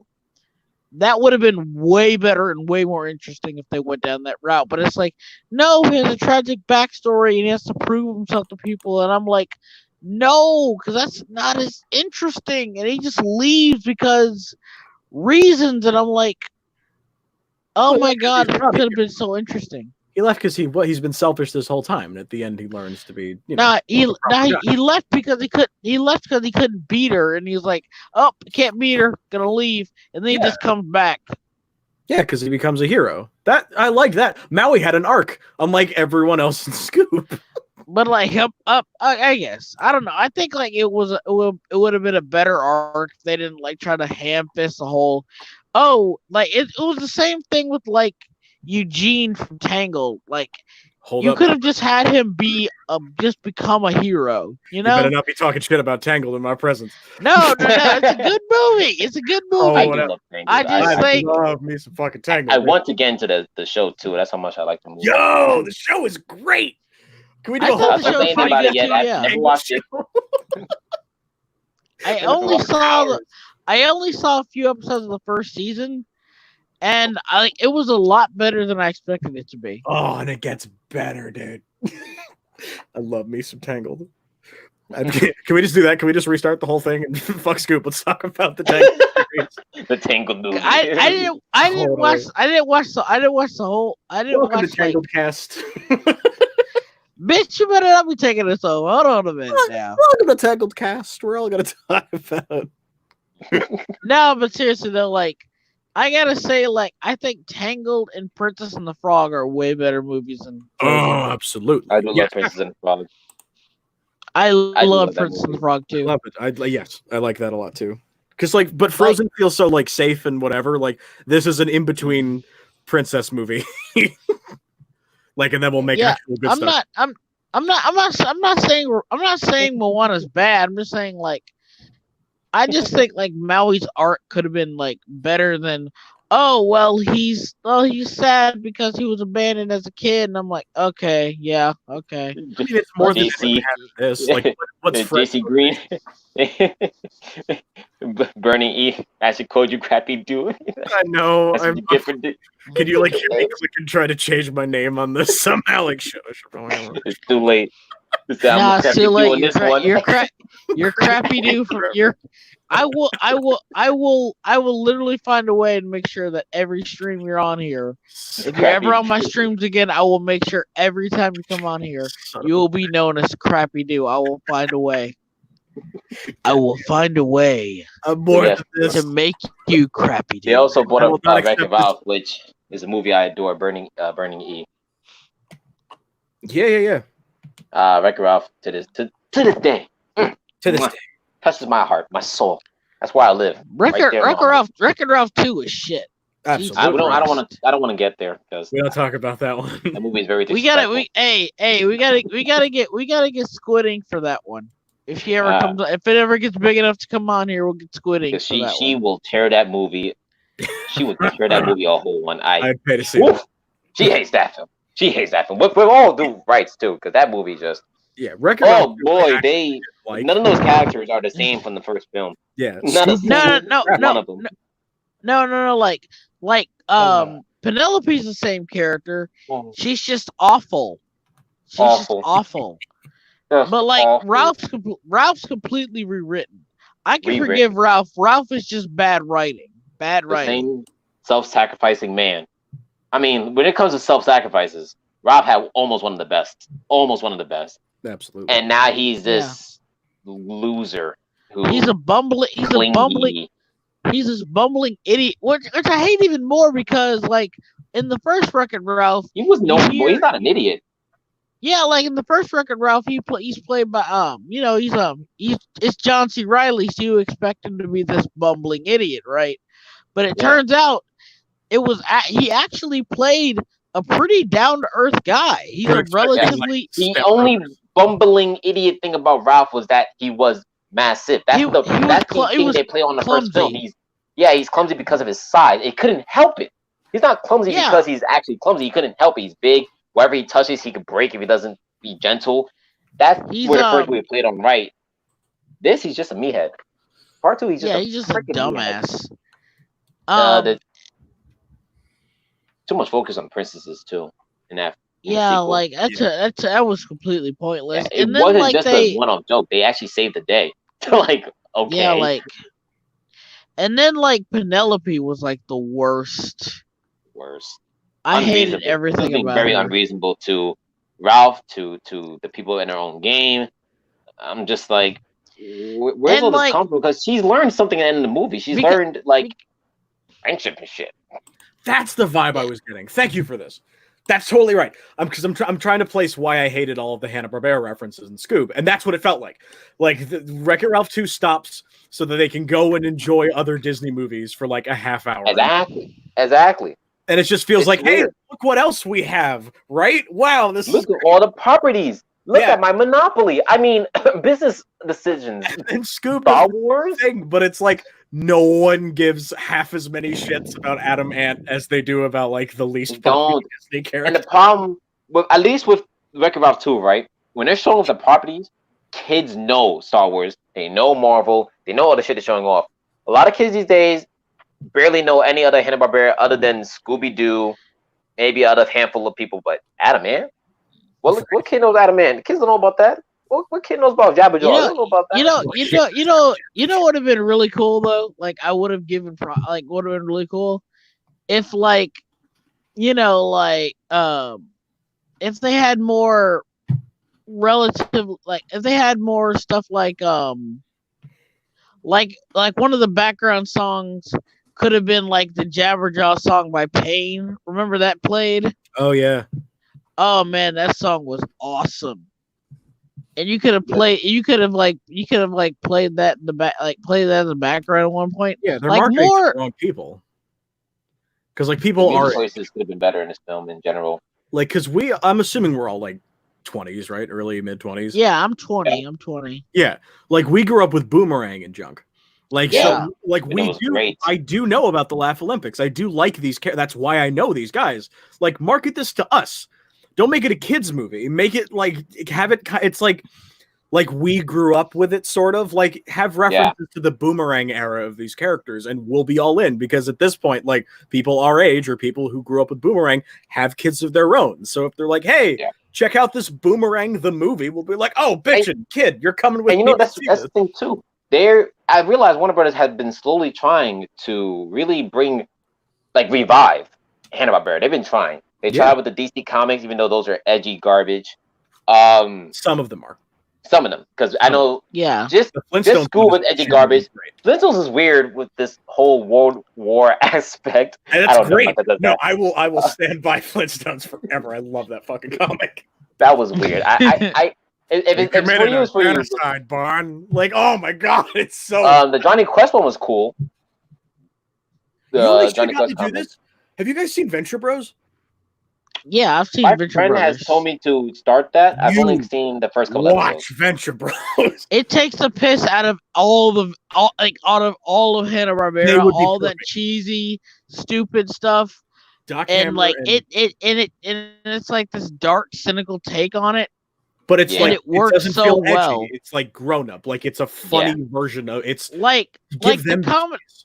the comedy does like legit come from like characters just talking to each other, like Archer or something like that. It starts off as Johnny Quest. I love that type of comedy. So and like by the end of the first season, you watch the first season of that show and the last season, they are two completely different shows, but it's so perfect. Like, give them the keys, make them your Joss Whedon, because they can handle this shit.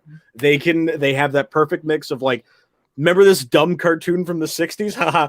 Well, it's doing this and you're going to care a lot. Like, perfect.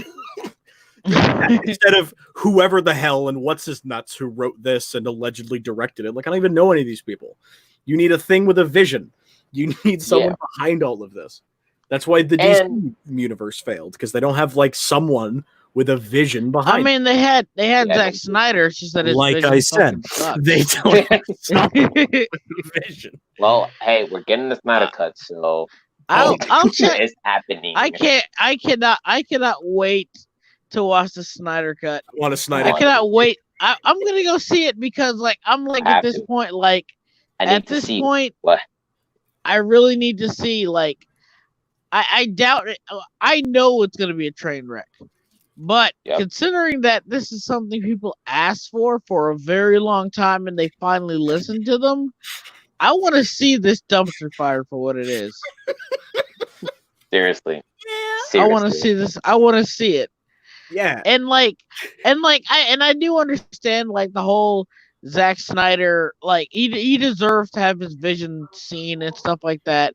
And I understand like his daughter, that was terrible. That was I'm not even joking. At that. Sorry, not laughing at that. No one's saying otherwise. No one's saying that. That was an awful, terrible thing. No matter how you feel about Zack Snyder, that was like the fact that he had to stop because of a tragedy. Yeah. No one's gonna fault him for that. Disclaimer, blah blah blah. Yeah, we get it. We know. We totally. I'm all in on that. But like, I'm just like saying like that. So you got Zack Snyder, and you're like, what would is that? People say like the Zack Snyder cut of Batman v Superman made it better, but that's like making a turd slightly more palatable with salt. I mean, it tastes better, but it doesn't make it good. Batman v Superman is my favorite bad movie ever. I genuinely love that movie. Like, all of the praise people give The Room, like, no, fuck The Room. It's played out. Batman v Superman is the best worst movie. Batman v Superman gets me every time because it's weird. Like every month, I had seen. Oh, you have a problem then. I won't deny it. Like he just stands in the tub and he's like, What is that supposed to symbolize? I'm in the tub. What? He's in the tub, man. He's just what? What is that supposed to mean? Because it's funny because like someone had asked this question on Twitter. It was like, who is more of a hero? DCEU version. It was like Lois Lane or Steve Trevor. And I was like, bruh, that's easy. Steve Trevor, he died for his world. And so many people were like, no. DCEU Lois got Lex in prison. She saved the world. And I was like, what? Did I miss something in Batman vs. Superman? She's the reason. She saved Superman in that fight from Batman. I was like, no, Martha did. Yeah. Martha saved Clark's life. Literally, it was literally. Oh my god, that scene is still so fucking stupid. It is like that is like the epitome of stupid, shit. Like I can't think of anything more stupid than the Martha scene. Civil War equivalent be? I'm thinking like years down the line, right? Like Scooby-Doo versus who? Like what'll be their Martha scene? Because that's totally the Martha scene for what Scooby and the gang. Yeah, like Scooby and whatever other Hanna-Barbera character they decide is like his opposite. Like whatever the front runners are gonna. Scrappy! Why did you say that name? Scrappy makes a big return. Scrappy. He's like, no, don't fucking do it. No, please. Who the hell are they fighting though? Who the hell are they fighting? Right? Shaggy or Scooby? Like on the floor by the neck. Like that's the civil, like Shaggy and Scooby versus like Blue Falcon and Dynamite. That's their civil war. Hanna-Barbera Civil War. Yeah. Like who would like who like friend man? Honest. So was like who would be like who would be in that? Like who would be like the Civil War? Who would be on like Shaggy and Scooby's team? Because I feel like weird because they wasted Dick Dastardly as a villain already. So I'm like, if they were going to do this, he does escape like in the credits. Oh no, he does. Obviously, it would be Jetsons versus the Flintstones. Oh yeah, that makes more sense. That makes more sense. Yeah, that would actually make more sense. And then everyone else just like pick sides. Draw their hands. Like Velma's on Team Jetsons because they're more technologically advanced. Yeah, like Captain Caveman is on Flintstone side. Or are you just talking about the Scooby-Doo gang? Shaggy and Scooby are totally on the Flintstone side because like, have totally you guys seen the size of their steaks? Like, man, I don't know what it is, man, but dino cows taste delicious. that Flintstones v Jetsons. Dawn of Future or whatever. Damn it, I'm trying to act tough, but I would watch the shit out of that. I would pay. Like we get like Hanna-Barbera stuff. No, dude, no. Let me tell you something. And then like right in the post-credit scene, where it's like right in the post-credit scene, like of all of it, right? They're like, sometimes in order to understand everything, you gotta play a game of cat and mouse. And then you see Tom and Jerry just rise out of the fucking thing. They're like, oh my god, Tom and Jerry. Tom v. Jerry. Tell me. Man. See, you brought a Tom and Jerry, and I'm just like, here's hoping that movie does good. Holy fucking! Oh, that's right. They are making a totally unrelated Tom and Jerry movie. Yeah, it's like half live action and shit. That was that's not Hanna-Barbera. But it's like in the same vein. But I think I'm pretty sure Tom and Jerry's Hanna-Barbera. Yeah, they were on Boomerang. Hang on, I think it's like the third. I am like 90% sure like they're Hanna-Barbera. Yeah, just gotta remember, not everything on Boomerang is Hanna-Barbera. Yeah, I'll be damned. Though. Yeah, they totally are. They are? Oh wow. Yeah. Weird. I don't associate them with that. Dang. Yeah, like I know the movie does good. Like, because mostly I think mostly because they actually have, good animation compared to everything else. Yeah, they like evolved and stuff. I can't remember them crossing over with anybody. Yeah, because they were their own isolated thing. Yeah, they've never been at like the Laugh Olympics. They weren't whatever. Yeah. I guess like the closest. And I think it's because like Hanna-Barbera created them, but they're technically owned by MGM. Yeah. So they couldn't probably cross over if they wanted to. I just think when it comes to these movies, they should not be afraid of worrying about being dated. I mean, it's Tom and goddamn Jerry. Just do Tom and Jerry. Don't modernize it. Tom and Jerry is literally the epitome of timeless comedy. How would you even modernize a cat and a mouse? How would you even modernize that? Celebrity voices. Have them dab every time Tom doesn't catch Jerry. Have him dab in frustration. This is what's gonna fucking happen. They're gonna make Tom a boomer, and they're gonna make Jerry some like little zoomer piece of shit.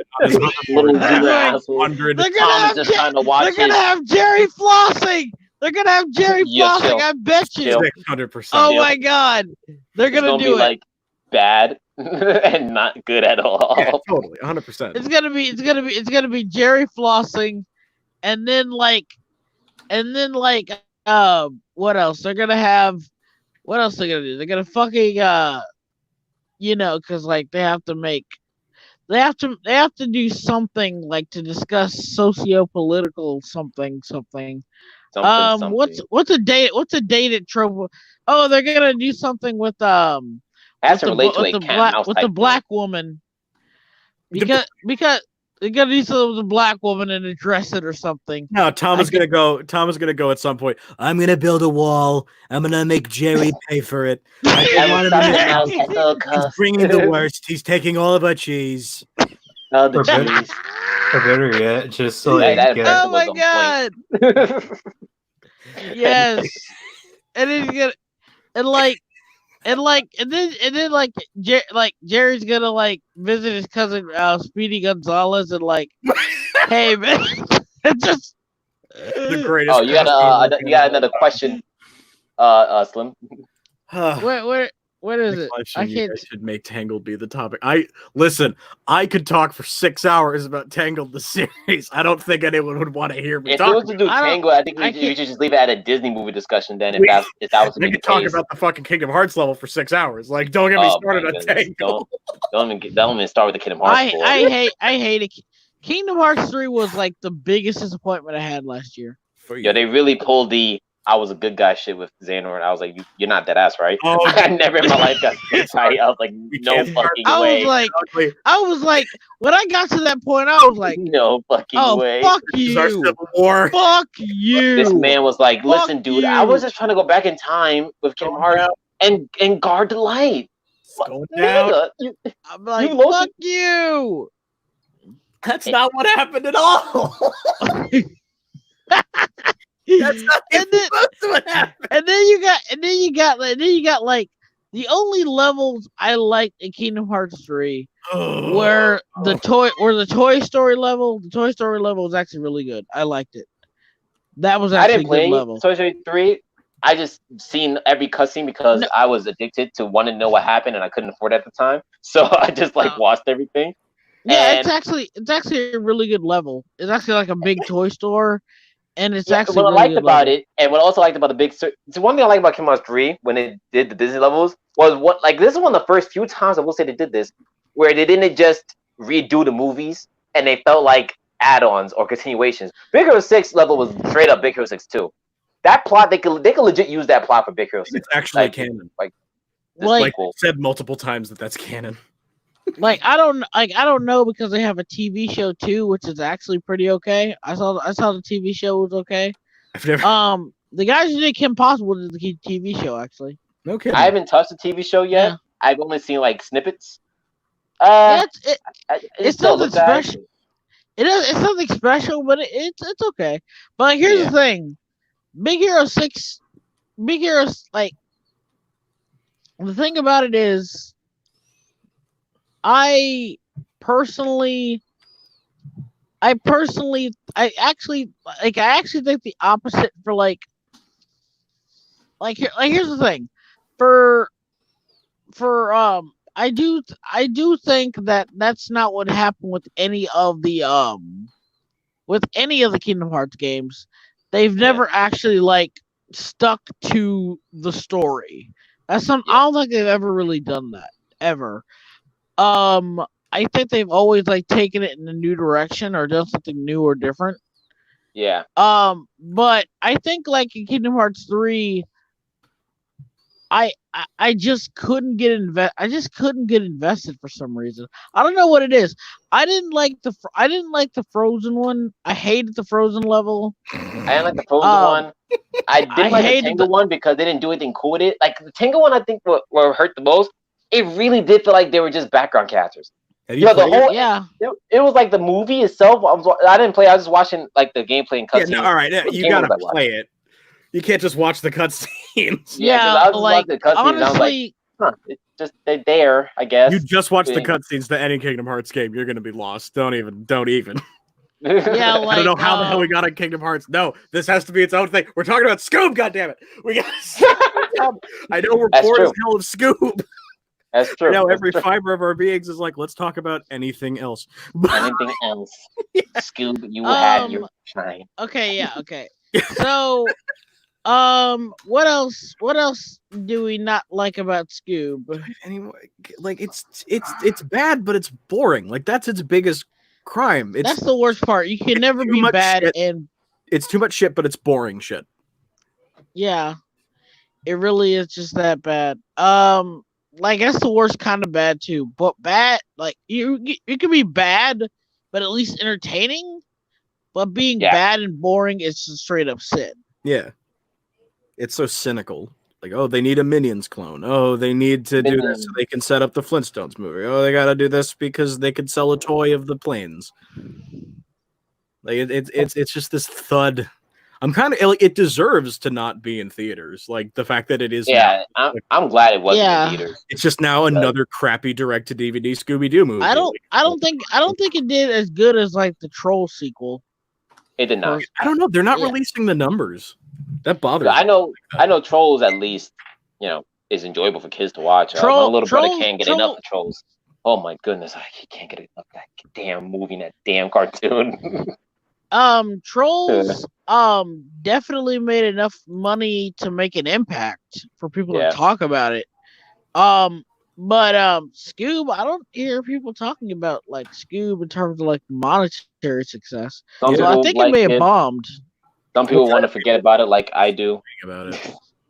I want to go back in time, go to my younger self, like, well, bro, don't watch Scoob. Do something else with your time. Like, I don't know, anything. That was a weird Friday for me. It was like, yeah, it's Scoob time. I could have been watching just Avatar on Netflix since they dropped that the same day. Oh, they did. That probably hurt it. It was a weird Friday. Scoob dropped, Avatar dropped on Netflix, and She-Ra had their series finale. And I was like, what a weird Friday this is. Huh. And only one of the three would have brought me joy, but instead I ended up watching Scoob. I rewatched Avatar recently. It was still really good. Oh, yeah. I was going to, but I have to get to that soon. Because I'm still doing my silly ass Power Ranger marathons, and once I'm done with that, I'm probably gonna do Avatar. The Tom and Jerry movie is supposed to come out this Christmas. Lord, we don't even have a trailer. Not even a trailer, yeah. No, we got nothing. We're in May. Yeah, we'll probably see something in July, maybe. We're not going to see the movie, period. Are you kidding me? Now with the Rona, they're not working on this. No one cares. Who's the lunatic alone in the studio taking away rendering scary eyelashes? Like, no. A little bit of Ronies never stopped me from working. He's just still drawing and doing They have Chloe Grace Moretz. We just 2020's been I was gonna say 2020 is gonna be the year I get my shit together. I really did legit say that at the beginning of the year. Same. I went to trade school. I was like, it's lit. I'm gonna finish this trade up, get a good ass job.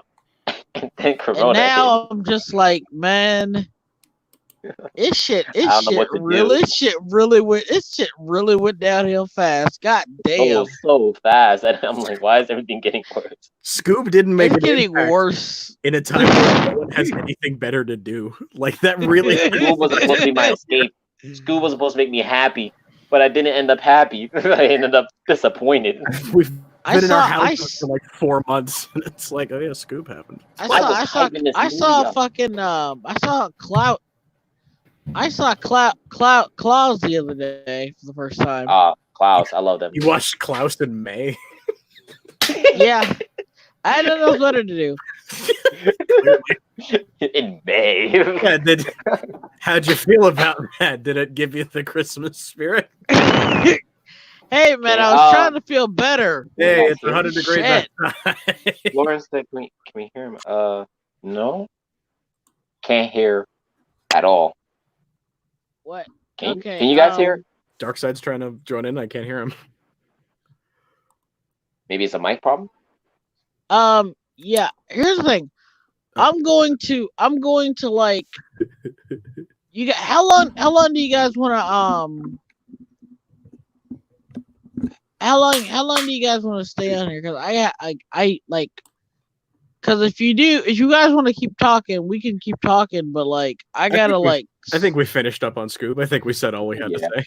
Yeah, because like my tablet is literally on 0%. Oh yeah, get the hell out of here. Yeah.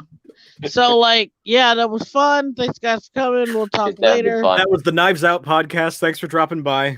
Thanks for dropping by, guys. Dude. We have to do that another time. The police and riots are behind our doors. They caught us for illegal movie watching, but you know what? We had a good stream, boys. All right. Going down with Scoob. Good night, guys. Good night. All right, man. All right, we out. Meow.